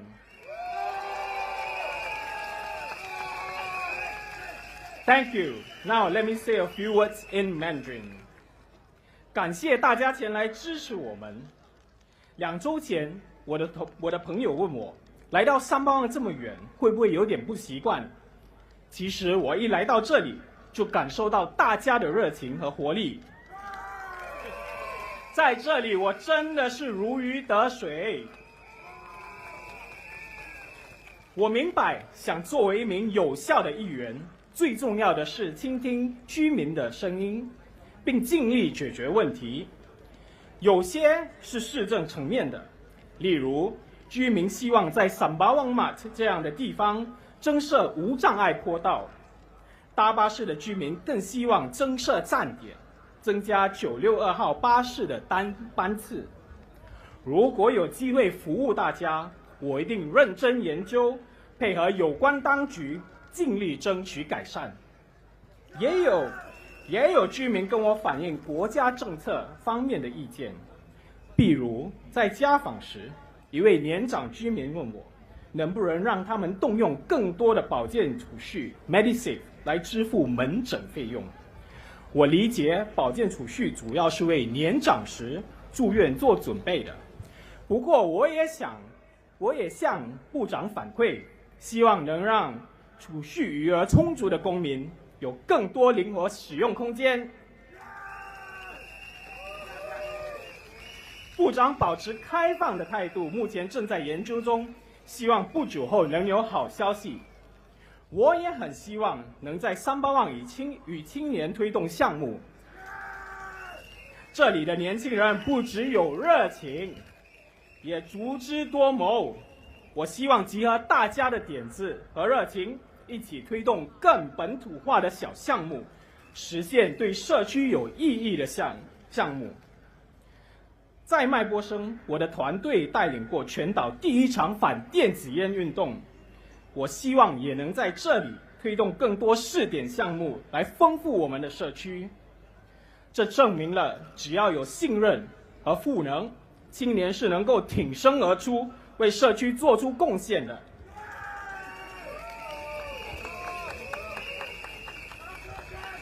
未来，我们还可以一起小试点，实现大梦想。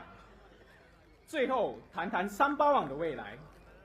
三巴旺过去25年发展迅速，但还有更多发展空间。三巴旺北部还有大片土地等待发展。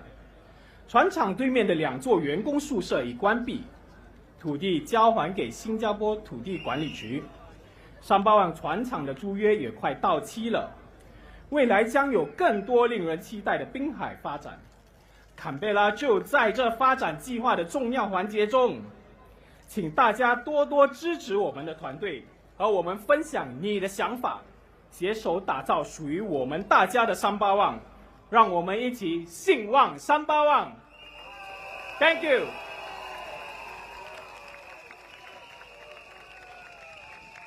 谢谢黄世轩先生。下一个候选人，我们要请 Gabriel Lam。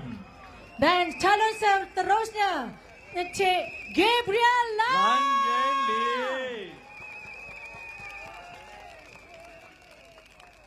Vanakkam. Selamat malam. Tatiao Bansang Hao. Good evening, Sembawang. I'm Gabriel. Many of you would have seen me this past couple of weeks as one of the 2 new faces of the team. We've been working hard to meet as many residents as possible and learn as much as we can about Sembawang GRC. Sembawang GRC is blessed with rich history and with residents who have lived here for many, many years, sometimes across generations. You know everything there is to know about this area, and you have seen it develop and grow. I enjoy learning from your stories, which help me understand Sembawang better. At the same time, there are now many new BTO estates in Sembawang, so we are welcoming more and more Singaporeans from all corners of the country, each with their own stories, but eager to contribute their chapters to Sembawang. Minister Ong referred to Shi Xian and me as Guan Yi and Zhang Fei when he introduced us. Now that is an epic story, the romance of the three kingdoms. But I am no general. But I hope, however, to emulate their courage and spirit to serve.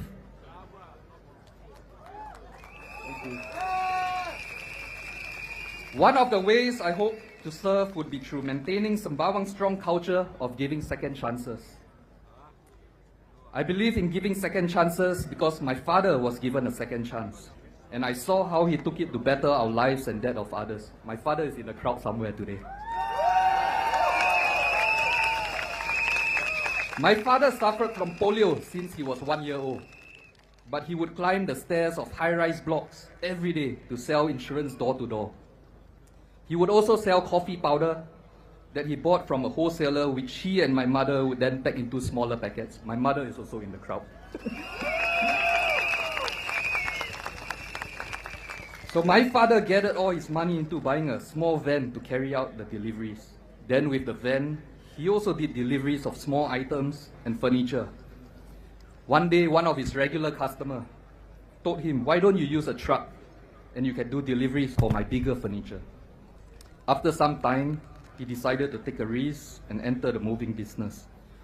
It was one of those businesses with a low barrier to entry. But it was also because Singapore is a stable and open economy that allowed companies to thrive, companies and SMEs like mine.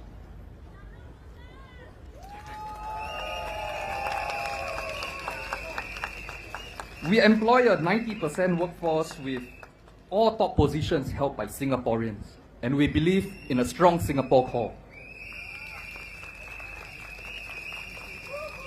This is something that I too will champion in Parliament.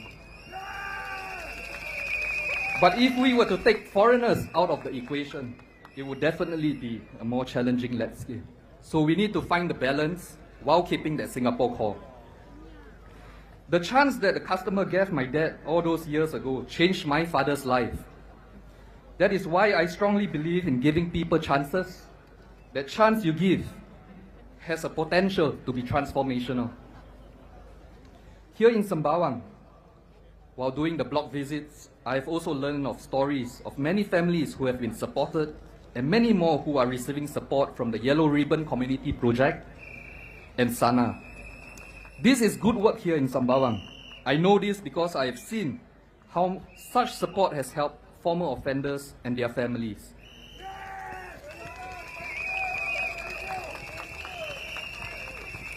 In fact, I'm reminded of my friend JD. He worked with me from a young age, but along the way, he faced challenges in his life, made some bad decisions, and spent time in prison.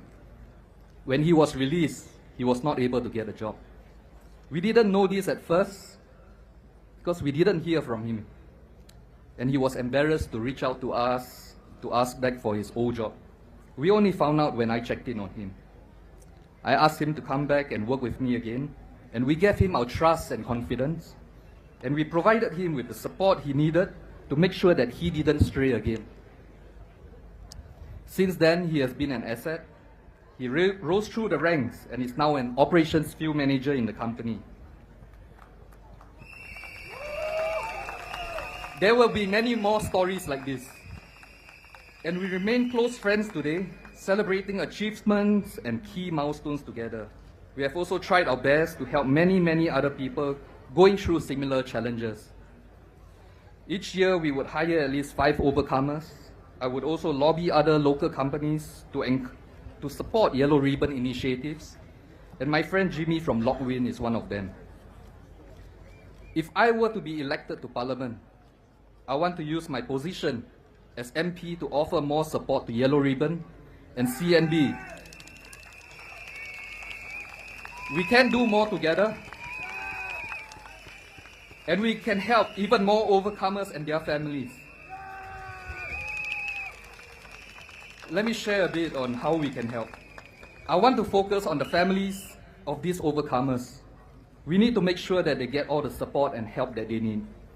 If their children need laptop for schools and they cannot afford to buy one and have no one to turn to for help, I want to make sure that my team and I are there to get them those laptops. I have done this before. During the COVID pandemic, I started a digital initiative where we provided refurbished laptops to students so that they could carry out their home-based learning.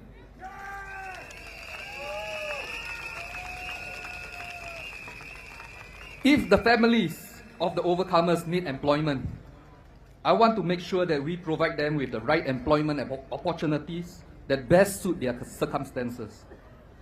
I have also done this before, working with other local companies and platforms to provide employment opportunities to overcomers. We can do something similar for their family members. We also need to make sure that we keep their families together. That will provide the best scaffolding for our overcomers as they continue their rehabilitation and turn over that page of their lives. Like I said before, we each have our own stories to tell, and I am here to listen to yours. Together, ours will be a story of Sembawang.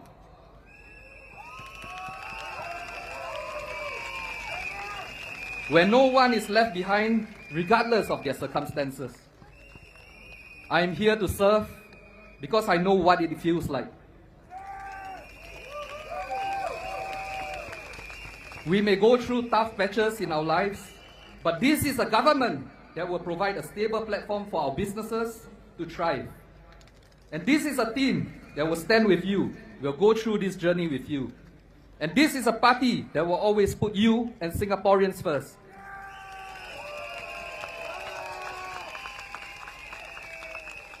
So write that story with us, and I ask that you give me and my teammates your trust and your vote. Vote PAP. Thank you.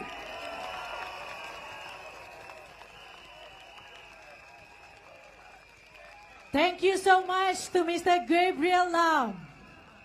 Next up, the next roses. Do you know who the next roses? Please vote for her. I need her in my area, okay? All right, next is our Miss Paul Lee Sun. 顾丽珊小姐。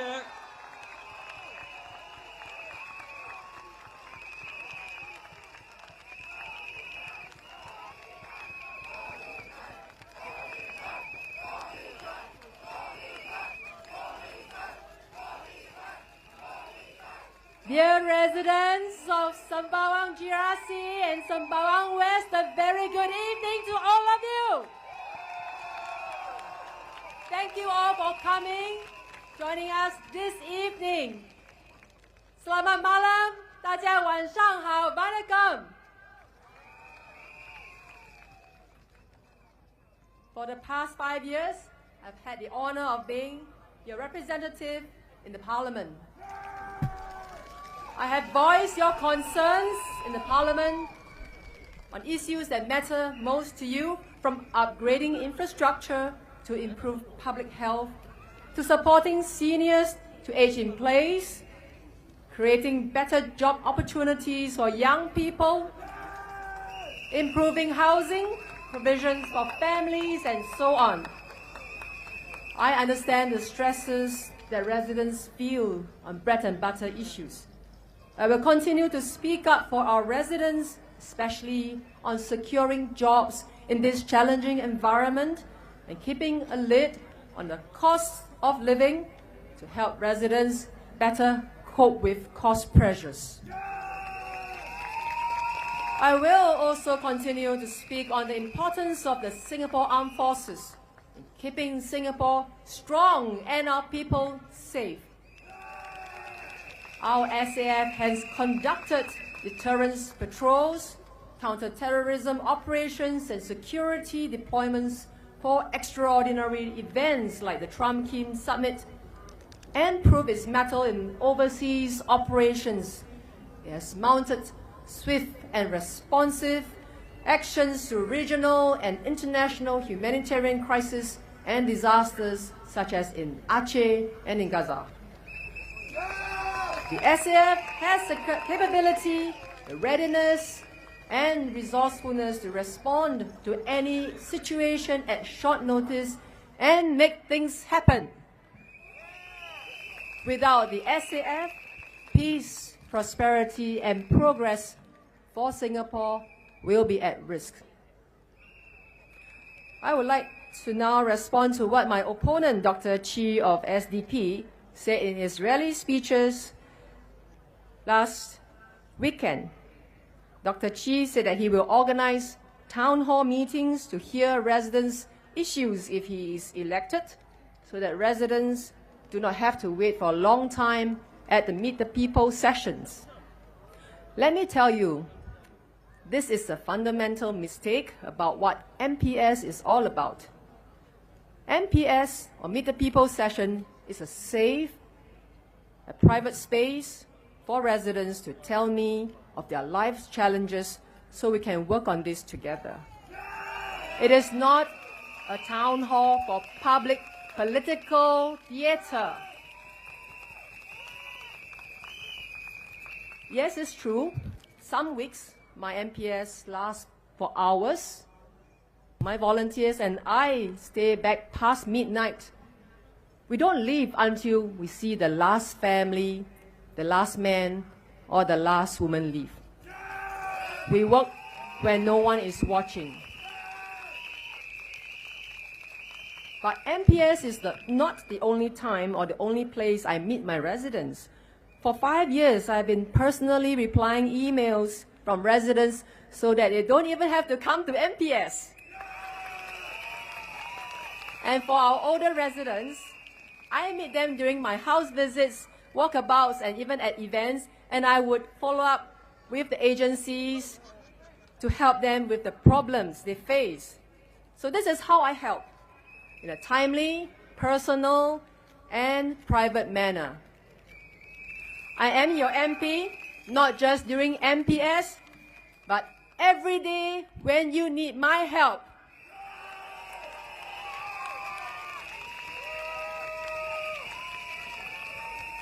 Dear residents, I am not just your representative in Parliament, but also your neighbor, your friend, and a member of this beautiful community we call home.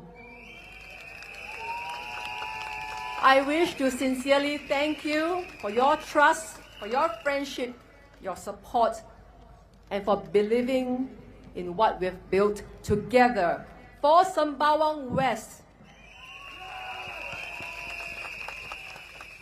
We have come to a crossroads, and tonight I want to speak from the heart. The decision we make now will shape what kind of home Sembawang will be for our children, our senior, and for every single resident who calls this place his or her home.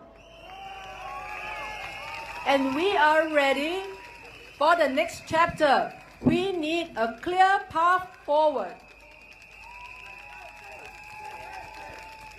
We need chapter 2 of Sembawang West to be bold, be compassionate, and rooted in experience. And let's be honest, we cannot afford to take chances. Having a new, unfamiliar candidate with no deep roots in our community would mean starting all over. Sembawang West is not a place you can simply walk into and understand. It takes years and it takes trust. It takes a heart that has been here and it knows our stories, our struggles, and our hopes. Over the past 5 years, I've walked with you through ups and downs. I've listened to your concerns, celebrated your successes, and stood by you when things get tough. Allow me now to share a true story of one resident who I had assisted over the past years. Without revealing her name, let's just call her Madam S. I met Madam S for the first time at the wake of her late husband. He had left behind 3 young children. A year later, in October 2023, I met her again at my MPS. This time, she was scammed of more than $100,000. That's money left from her husband's insurance payout and CPF funds. I helped her with an appeal to the police to expedite investigations. A year later, in May 2024, last year, I met her again for the 3rd time in the MPS. This time, her youngest son of 13 years old suddenly collapsed during a run in school and was warded in KKH ICU. I appealed for her to the hospital to reduce the bills and also sought help from the social service office because she was simply not able to work during this period of time. Unfortunately, her son passed away after a 3-week struggle. Madam S was so big-hearted. Despite the hardships she went through, she decided to donate the organs of her son in order to save other people. I helped to raise a few $1,000s to defray the funeral expenses. At the wake, I cried with her because what she has gone through was really, really difficult for anyone to accept, no matter how strong or how tough. But Madam S was so calm, and she was grateful for the help that she received over the 3 years. I felt humbled as I've learned so much from my dear resident. Madam S managed to stay calm, stay hopeful, and still smile, even though the world has crashed on her, not just once, but 3 times. Well, just 2 months ago, I met Madam S for the 4th time again in my MPS. But this time, she has good news for me. She shared with me that the police has arrested the culprit who scammed her money. Finally, she can receive the money that her husband has left for her and her children, and they are now planning to buy a home for themselves. And this time, I cried with her, but this time with tears of joy. Madam S' journey is one of the many journeys that I have had the privilege to walk with. I thank residents who have given me the trust, and I will do everything I can to help every resident through their difficult situations. The responsibility and trust given to me, it's what motivates me every day in the past 5 years. Dear residents, leadership is not just about passion. It's about committed presence. It's about consistency. It's about care. My learned opponent, Dr. Chi, has walked a long political path, but not one spent serving community from within. Yes, he's passionate, but passion alone does not build playgrounds, nor support seniors, nor comfort a struggling family. Dear residents, it is not a time for political experiments. Sembawang West deserves more than just a platform. It deserves a proven person, someone who's been here with you, and someone who knows what's at stake. In these uncertain times, economically, socially, and emotionally, what we need is someone who understands how things work. Not someone who just talks and talks, but someone who knows what he or she is talking about. Over the past 5 years, we have achieved so much together as a community. We have created family spaces and safe places for our children to grow. We have launched programs to keep our seniors active, healthy, and connected. And we have extended mental health support, ensuring no one feels left behind. So much was done with no one in Sembawang West feeling invisible, because everyone here matters.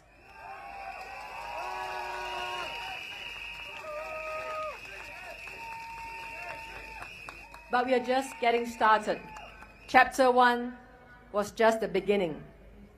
Chapter 2 will be even stronger, with more care, more progress, more unity. This election is not about political rivalry. It's about you, your families, your future.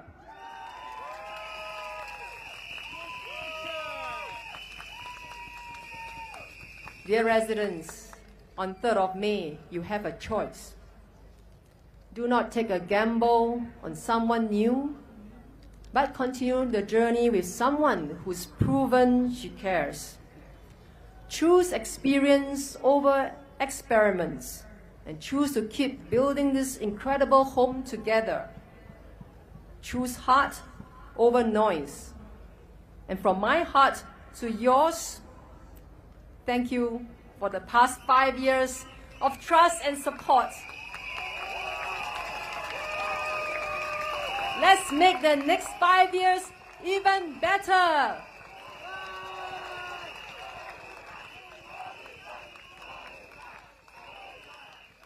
Vote for real action, vote for the People's Action Party, and vote for Sembawang West to be our Singapore.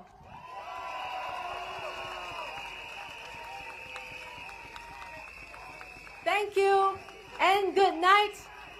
Majulah Sembawang West, Majulah Sembawang GRC, Majulah PAP.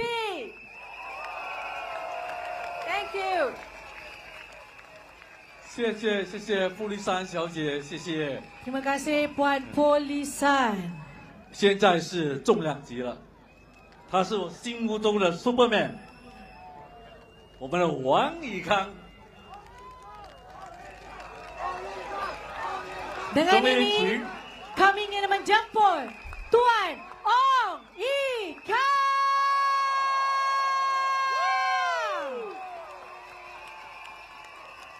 residents of Sembawang, Woodlands, and all over Singapore, good evening.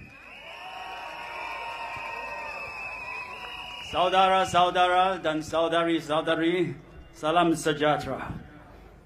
Sembawang memiliki tradisi yang menarik.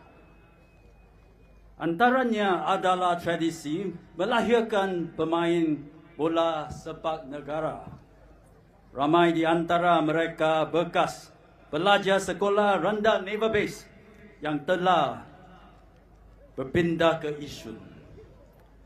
Itulah sebabnya kami telah menubuhkan Sembawang City Football Club. Mereka digelar The Otters atau memerang. Ini diilhamkan lukisan baju hari kebangsaan yang saya sumbang untuk jualan amal setiap tahun. Dalam satu sesi latihan, bekas Kapten Negara Nazri Nasir yang kini melatih pasukan kita memberitahu saya bahawa nombor jersinya adalah 15. Ia mengikuti blok yang dia dulu tinggal.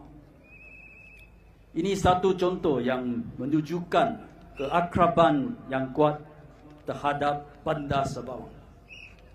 Saya tidak membesar di sini, tetapi saya dapat merasakan semangat yang luar biasa ini sebaik sahaja saya menjadi ahli parlimen anda. Masyarakat penduduknya, udaranya, hot spring dan pantainya semuanya berbeza. Satu lagi ciri unik Sembawang adalah masjid pertempatan. Ia satu-satunya masjid kampung di Singapura dan ikon bandar kita. Menteri-menteri terdahulu Sembawang GRC telah berusaha untuk memastikan masjid ini tidak dirobohkan demi pembangunan. Saya berikrar untuk meneruskan usaha ini. Walaupun Sembawang akan terus membangun, kita tidak perlu melepaskan sejarah kita, ikon kita. Saya akan bekerjasama dengan URA untuk memelihara masjid pertempatan selama-lamanya, permanently. Preserve the Kampung Mosque permanently.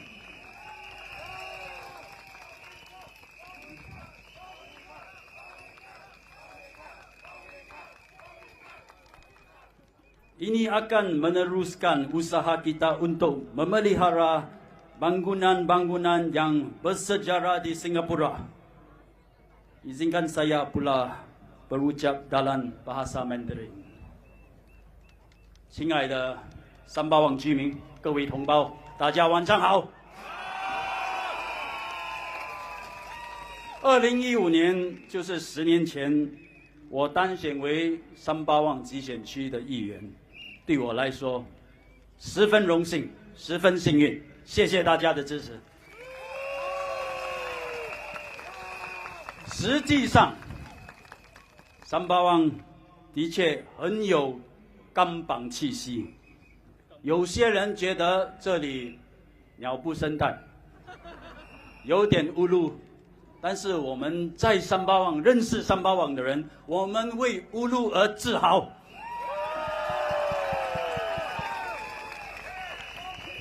这里我们靠近柔佛海峡，我们有海景，我们有沙滩，我们有公园，我们有历史建筑物，我们有美食，有白米粉，我们有新加坡唯一天然的温泉。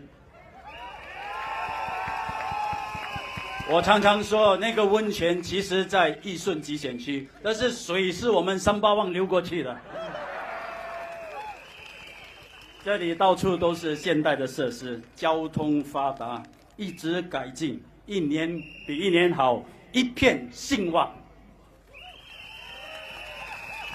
我今年年初在农历新年前，我就开始在想，竞选好像要来了。来的时候我们用什么口号？但是过年期间到处我走，有时也听Mariam Jaffa在喊，大家都在喊兴旺发啦！这就给我了灵感，因为什么？三巴旺有一个旺字，这个旺字不得了，因此我想到这个口号：兴旺三巴旺。我说三巴旺兴旺，不只是生意兴旺，也是我们更重要，我们的人气兴旺。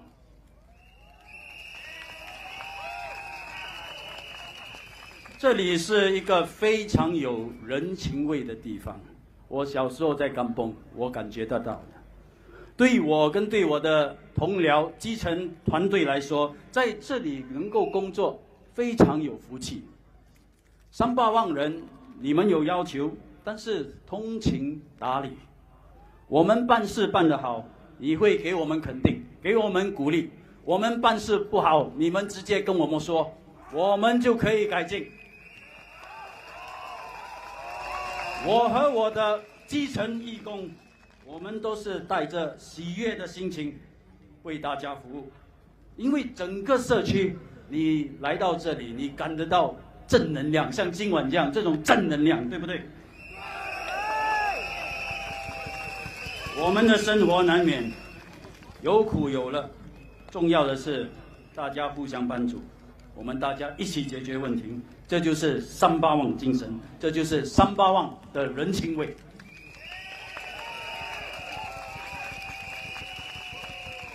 过去这些年，所有的进步变化，林伟杰医生说过，我们有目共睹。现在有小贩中心，新加坡最大的 Active Edge 健身房，我们有4个游泳池，综合诊疗所，肯贝拉地铁站，在乌朗，我们有 Thompson East Coast Line， 我们有乌朗的医疗中心，整个选区充满了花园，充满了儿童的游乐场。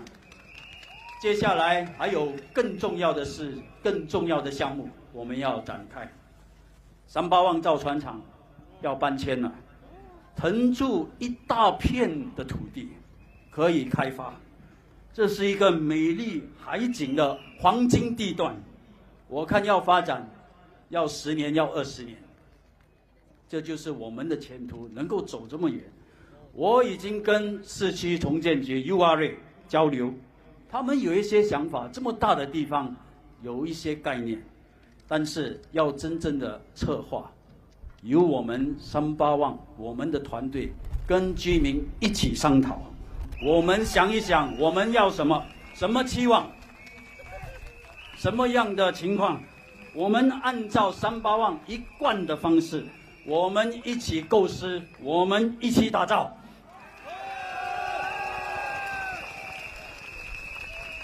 明年我们一切顺利的话，有新的地铁，这个地铁的方向有点不一样，是往北走，从三巴旺，从玉朗到柔佛，一直到新山，叫做 RDS。RDS 开了，从这边去新山，可能还比从这边去乌节路还近啊。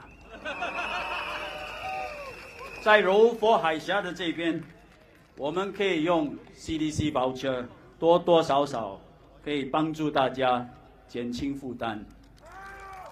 过去海峡的另一边，我们可以搭 RTS 去消费，也是省钱之道。此外，我们一直关心乐龄人士的健康，我们的义工到每户家人敲门，看有没有个案低年老的可以参加我们的活动。我们为他们安排聚餐，1周1次或者1个月2次，让老人家开开心心一起吃饭。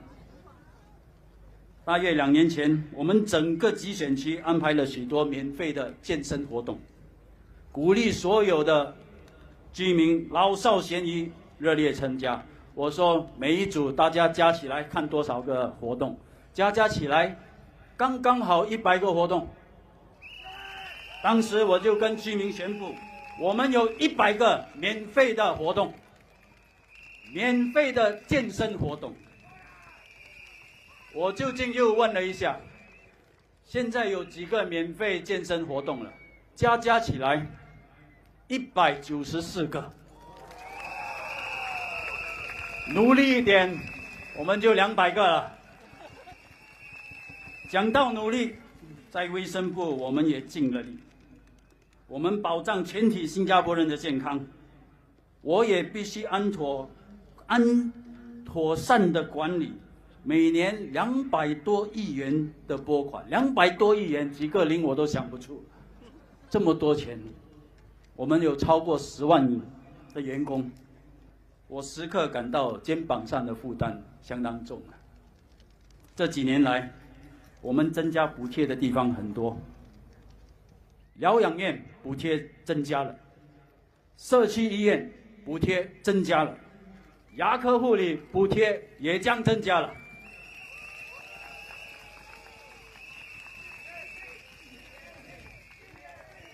随着人口老龄化，越来越多人会生蛇，知道吗？生蛇很痛的，疫苗又贵，外面打2支800块、900块，我们就跟供应商谈判，降低价钱，又增加补贴。现在800块、900块，今年年底之前会降到老年人来说会降到75块。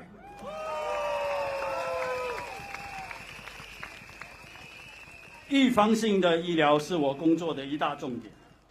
我们卫生部实现了健康 SG 计划，让年长者能够免费接受疫苗接种，还有健康检查。安哥安弟，快点去卖涂料。增加补助的同时，能省就省，尽量减少浪费，提高效率。今年我们也将增加养老院和家里护理的津贴，减低家庭的负担。我在这里服务了10年，很高兴结识了很多朋友。这里的人气给我的团队带来很大的鼓励。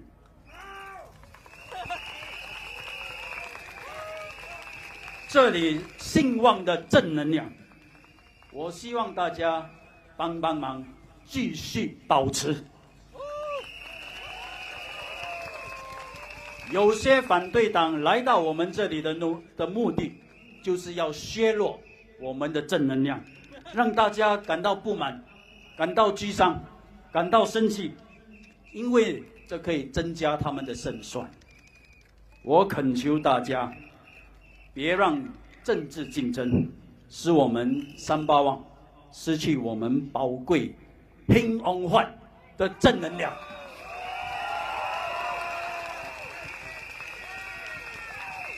希望大家继续大力的支持我，还有我的整个团队，让我们一起打造兴旺3巴旺。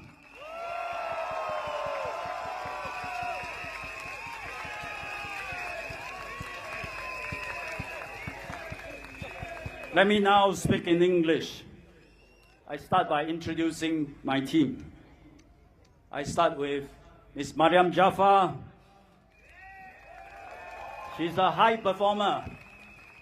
First Malay woman to make it to senior partner at her consulting firm. At work, she's all power. In the community, she's Kaka MJ. We have Vikram Nair, 3 terms as an MP, but coming 4th term. He's a senior lawyer, the chair of Town Council, help us solve a lot of problems. Vikram Nair. We got Gabriel Lam, we got Unsuen. I introduced them earlier, both leaders of SMEs. They are dynamic, they are enterprising, they know how to solve problems. They will bring all their skills to Sembawang, to their division, to help us solve problems, help us make things happen.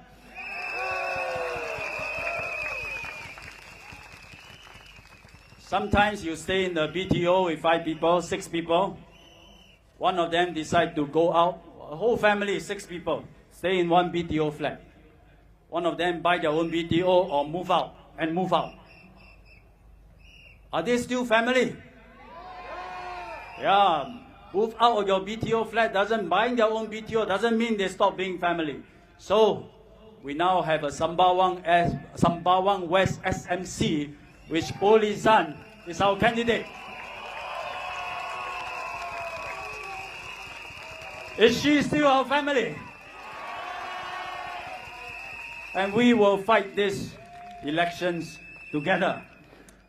Lisan is very brave, very energetic, hardworking MP, helicopter pilot before. In one term, she told me she went round her blocks 4 times. I buy car, I only go 1 time, 2 times.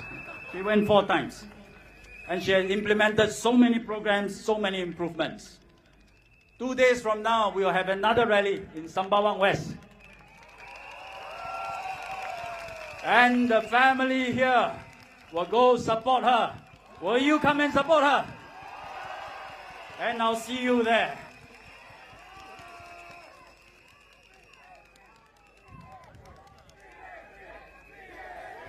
Thank you. This team, the MPs and the ministers that came before us, we work with so many agencies, we work with so many partners and transform this town. We are all witnesses to this change. Behind us used to be a hill, the old Chongpang market, I think, Nelson Road. I heard the fish head was very good last time, but it was all forest. Nothing much there except one school right at the top. Now it is Bukit Canberra. This is where you have swimming pool, you have hawker center, you have Singapore's largest active SG gym. And next year, you have a very special public library right at the top of the hill. We made that happen. Last time, in Admiralty, where Vikram was an MP, empty land, grassland. Today, what's set on the land? We got Yusof Ishak Mosque. We got Woodlands Health Campus. We made that happen. Last time, we got one Seletar Ridge Hot Spring. You go there, 2 taps with endless flow of hot water. Today, it is the Sembawang Hot Spring Park. What's coming next? In the northern coast of Woodlands, we used to look over the water, across the straits. Next side, the other side of the bank is Johor. Soon, maybe by end of next year, you can take a train, the RTS, over to JB to eat, to sleep, not to sleep, to eat, to shop, and play. It may be easier to go to JB than going to Orchard Road. If you go there for a holiday, there are hotels there. Then yeah, you can eat, you can sleep, you can play. Many residents actually move from different parts of Singapore now to the northern part of Singapore, in Sembawang, to Woodlands, because of the proximity to JB. The area around RTS today is quite empty. In several years' time, the entire area will be developed. We call this the Woodlands North Coast. There can be new homes, recreation activities, entertainment, community facilities, parks, polyclinic, workplaces, whatever you have. There's now a big shipyard in Sembawang Park, the Sembawang Shipyard. Used to be called the Sembawang Naval Base. Soon that shipyard will move to Tuas, giving way to a whole new waterfront development. What will be inside? I've been discussing with URA. In the usual Sembawang style, we will consult residents. We will brainstorm, we will generate ideas, and together we will conceptualize it. But Sembawang is not just all development. We also preserve things. There's some big old banyan trees in Sembawang Park. We want to make sure they continue to stand there. So long as Singapore stands, our banyan trees stand. We have raised the money. We are building a performance stage in Sembawang Park. People can sit on the slope to watch performance. We will gather our budding musicians, aspiring musicians, to play in Sembawang Park. There's an old kampong mosque surrounded by greenery at the coast. Only one in Singapore, the Masjid Petempatan. For many years, the ministers here, starting with Dr. Tony Tan and Mr. Koh Moon Wan, they have preserved the mosque, the only kampong mosque in Singapore, prevent it from being demolished. I'm going further. I'm working at URA. We are going to preserve it permanently. This is how we sayang Sembawang. Make it a special place, a place of hope, a place of optimism, and how to make this into a Sembawang for everyone. But before we do that, we need to get past these elections. We now have a three-corner fight. One of the party, SDP, has been having a lot of rallies. They have a lot to say. But one thing they say, I think, is disingenuous. They say all these plans that I just described to you, they are going to happen anyway because the PAP will be government. Whoever is the MP, never mind. Never mind, choose them. And all these things that I just mentioned will still happen. Really? I don't think they can come here for 1 month and make all these sweeping statements. As PMP MPs, you know what we did when we do Bukit Canberra. We consulted so many residents. The original plan is to build a stadium. You all been to Tampines OTH, the Tampines hub, like a stadium. The original plan. After consulting residents, my predecessor, Mr. Koh, and I look at the plan. We say cannot. Doesn't suit the character of Sembawang. So, Samula, we do again. So instead, we preserve as many trees as we can, and we put in all the facilities, a swimming pool, a polyclinic. Today is a green area, yet with all the facilities that we can enjoy. If it had been SDP, do you think that will happen? Hot Spring Park. I spoke to MINDEF and said, can you give us some land to build a hot spring park? MINDEF agreed. That's why today we have a hot spring park. If it was SDP in charge, do you think hot spring park will happen? I raised money for the performance stage I talked about at Sembawang Park. If it's SDP in charge, you think a stage will come out in Sembawang Park? We are now working with agencies to preserve the kampong mosque. If it's SDP, you think they can preserve the kampong mosque? But indeed, when there are big national projects, such as Thomson East Coast Line, Woodlands Health Campus, RTS, community is less involved. Cabinet makes the decisions. They decide, should we go ahead? Where's the location? If it's a train, what's the alignment? Which neighborhood to serve? Those decisions are made in cabinet. When those decisions are made in cabinet, I ask you, Sembawang GRC residents, do you not want the anchor minister of Sembawang GRC to be in the room making that decision?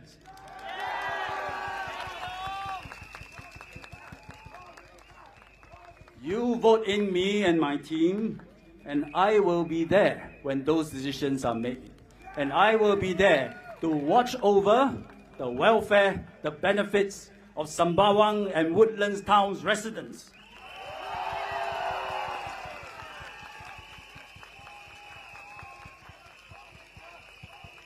You vote in SDP, you think he can do that? You know, all ministers, we spend a lot of time doing our ministry's work. We have to, because it affects the life of Singaporeans. If we make a wrong decision, consequences can be serious. Notwithstanding, we also devote a lot of time in the community. We visit homes, we attend community celebrations, we attend to municipal issues, bird issue, cleanliness issue, we deal with it.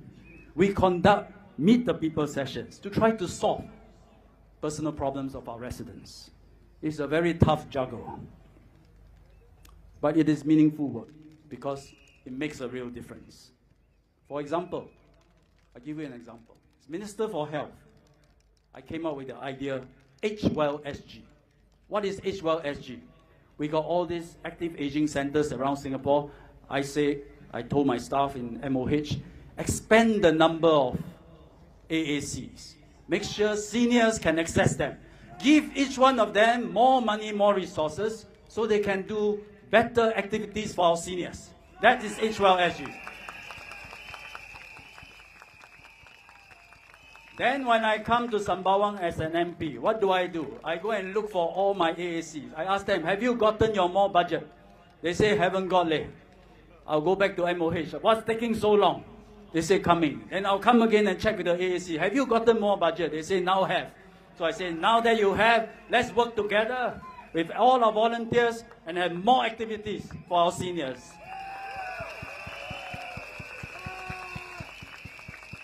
So it is extremely satisfying when I can see policies made in MOH in Outram Road land in Sembawang and benefiting the residents here. I cannot do this if I'm not Minister for Health and MP at the same time. The SDP thing is a problem. I think they are just trying to hoodwink you. I can best serve you when I'm both Minister and MP. SDP has been talking a lot about policies. Let me now talk about a couple of their proposals. Their tagline is thrive, not just survive. Let's see how they intend to achieve this. Let me just talk about two of their proposals. Actually, I have a lot. Tonight I just picked two. I start with healthcare, since it's my ministry. Went through their manifesto, got some sense of their speeches. They sounded like they want to redesign the whole healthcare system so that somehow, by magic, costs all come down, healthcare become more affordable. For someone like me, who actually have to design a healthcare system, develop policies, I cannot figure out what they are really proposing. They did have one important phrase in their manifesto. It is to move us to a single-payer system. I tell you, most of us listen to single-payer system. We say, "Similai." Let me explain. Today, if you go, unfortunately, touch wood, go to a hospital, you get a bill. Your bill is paid for in three ways. First, S stands for subsidy. Government subsidizes the bill. Second, M means you claim MediShield Life, healthcare insurance. That pay for the bill. Finally, another M, MediSave. You use your MediSave to pay for the rest. Today, about 8 in 10 hospital bills just paid using SMM, what we call S plus 2M. S plus 2M makes sure our healthcare is affordable. A single-payer system, what does it mean? It means S plus 2M, get rid of 2 of the alphabets. Leave with 1. That is called a single-payer system. So my question to SDP is, which 2 are you getting rid of? Whatever is their answer, you cannot run away. If SDP really want to do single-payer system, you either get rid of all the subsidies or you get rid of MediShield Life. That's what single-payer means. If there's no subsidy, all hospital bills must be paid by health insurance, MediShield Life. What does it do to premium? Shoot through the roof. They never tell you, right? But if the other way is their idea, there's no MediShield Life, then you depend only on subsidy. Then your taxes will shoot through the roof. Taxes, income tax, GST, in order to pay for subsidy. They never tell you also. So, can SDP please explain honestly to our residents, what are you really proposing? Should we not ask them, Sembawang residents, should we not ask them for an explanation?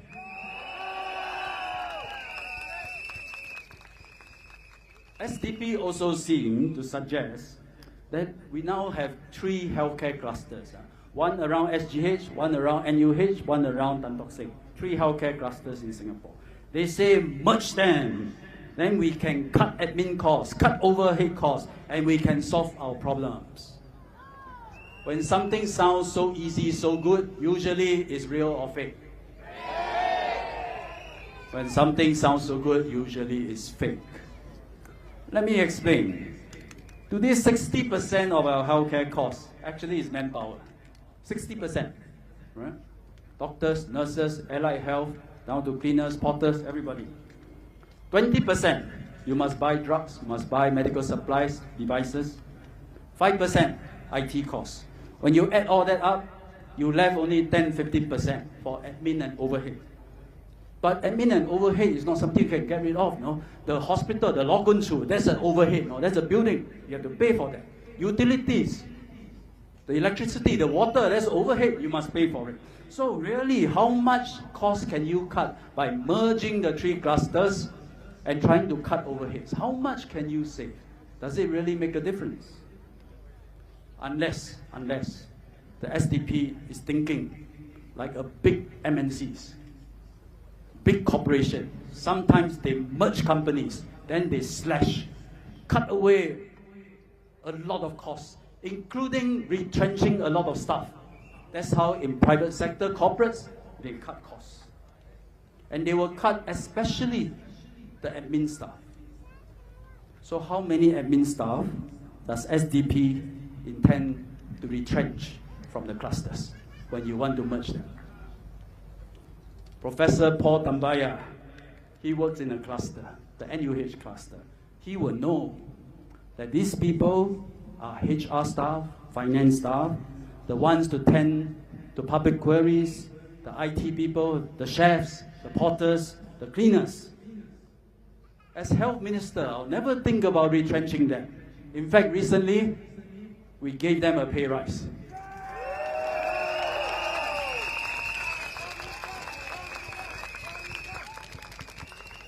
Second policy proposal. SDP seem to have taken a leaf from PSP's proposal. They say, let's remove the land cost from BTO, HDB BTO price. Then BTO price will be a lot more affordable. It sounds very good, huh? Make BTO price all lower and more affordable.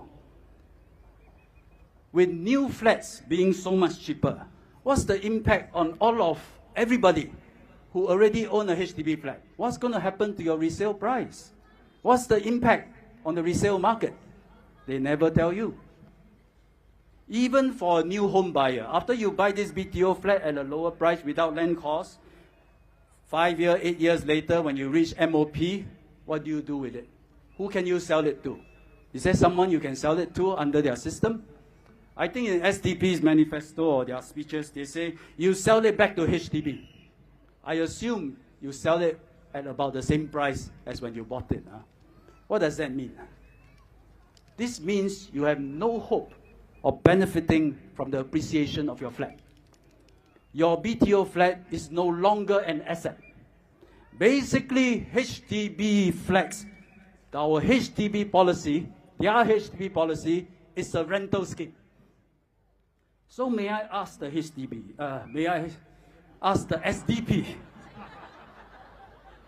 may I ask the SDP, are you proposing that Singapore change our home ownership scheme into a home rental scheme? And Singaporeans can never fulfill their dream of owning their own homes under this rental scheme. Sembawang residents, should we not ask the SDP for an explanation? I got others, but I think I skipped. In this election, we know there will be opposition at the end of it. The PAP is not possible to have a blank check. There is no blank check for the PAP. There will be opposition. Opposition is here to stay. But if the PAP has no blank check, opposition, you have no free pass.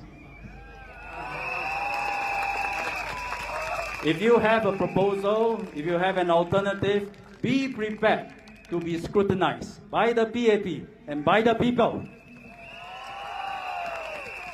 For SDP's proposal, they don't have a snowball's chance of contributing to a thriving Singapore. Its proposal shows actually the SDP doesn't know how public policies work. They don't seem to really understand the experiences of other countries and learn from them. These are populist calls to get them a right to parliament. Residents may sometimes think, how come during elections we hear so much policy talk from opposition, but PAP seem to talk less about policies? This is because whether you are the incumbent or the opposition, you play very different roles. The opposition is a challenger of the status quo. Their role is to question, cast doubt, make you angry, tear things down. But when they fought and they have won, they have to take over and govern. And that is a totally different matter. All the small municipal issues that when you are opposition you keep complaining about and they try to amplify, they don't go away just because you take over. They are still there. The bird dropping still there, cleanliness still there, everything's still there. But now it becomes your problem. The nuts and bolts of intense technical decisions come in. You want to do one policy, benefit one group, don't benefit another group, you have to think now how to do this. As a challenger, you don't have to care. Once you take over, you must take care of everyone. Let me illustrate. But this is what PAP do every day since we are government. Let me give you an example using healthcare. Over the last term, the PAP did all this for healthcare under my charge.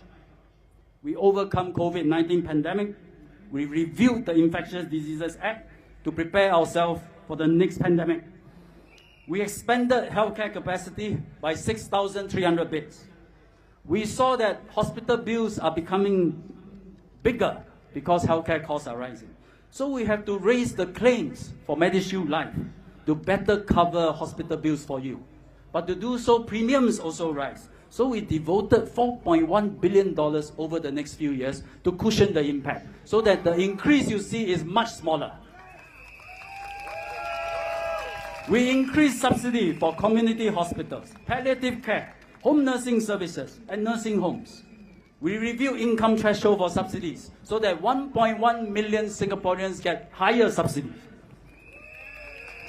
We implemented Healthier SG. We got over 1 million Singaporeans enrolled. And with that, they get free preventive care like health screening and vaccination. Free. Percuma. We cut the consumption of sugar through Nutri-Grade labels, A, B, C, D. We established the National Mental Health Office. We grow out Grow Well SG to build better health amongst our kids. And this includes clear guidelines on screen time, which affects their growth, their brain, and their development. We implemented Age Well SG to extend outreach to seniors and help them establish friendship, social networks. We increased MediSave, annual withdrawal limit for outpatient scans, for outpatient treatment, diagnostic scans. We negotiated lower prices for shingles vaccination, and we subsidized the shingle vaccinations. I can go on. I'm only halfway through. But I think enough. You get an idea of all the work we did for the last 5 years. I must say many of these things that I just cited also came about because of feedback from the public, because of thoughtful, constructive ideas from the public, and I thank you for that. Why did I list all these things that we have done for the past 5 years? Because it illustrates the difference between the PAP, who is in government, and the opposition, who is a challenger. We worked, we implement all these healthcare policies over the last 5 years. They talk about them over the last 5 days. That's the difference. But then, in the next 5 years, when we implement more policies, what do they say? They claim credit. They say, I talked about it before. We do. They talk. We implement. They claim credit. We work hard. They say you work hard because I make you work hard. In terms of policy contributions, in terms of affecting the lives of Singaporeans, the opposition is a pale shadow of the PAP government.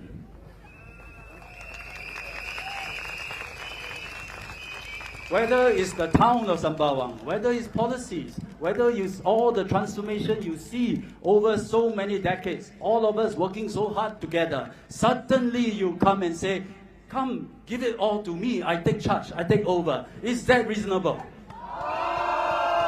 We build all this together, let's hang on to it, let's continue doing this together.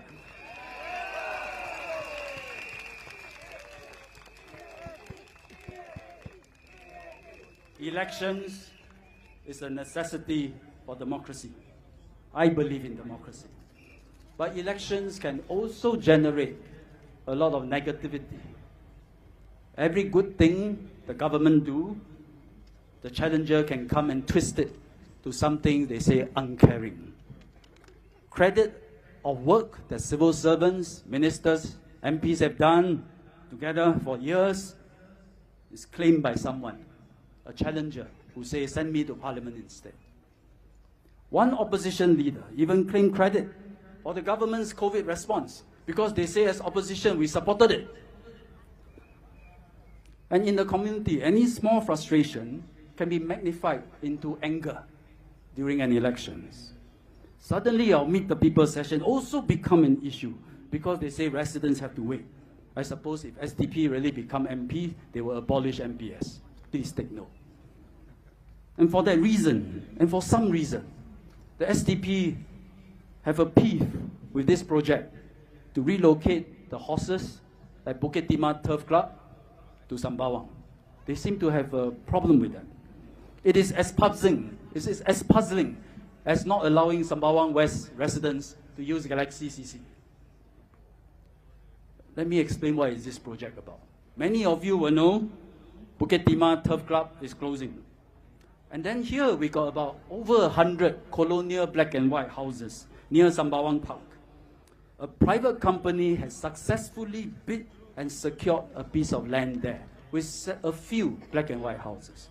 They are going to convert the houses into horse stables, bring the horses over and keep them there. It will be a facility open to the public. You can go horse riding. You can also do some animal therapy for health.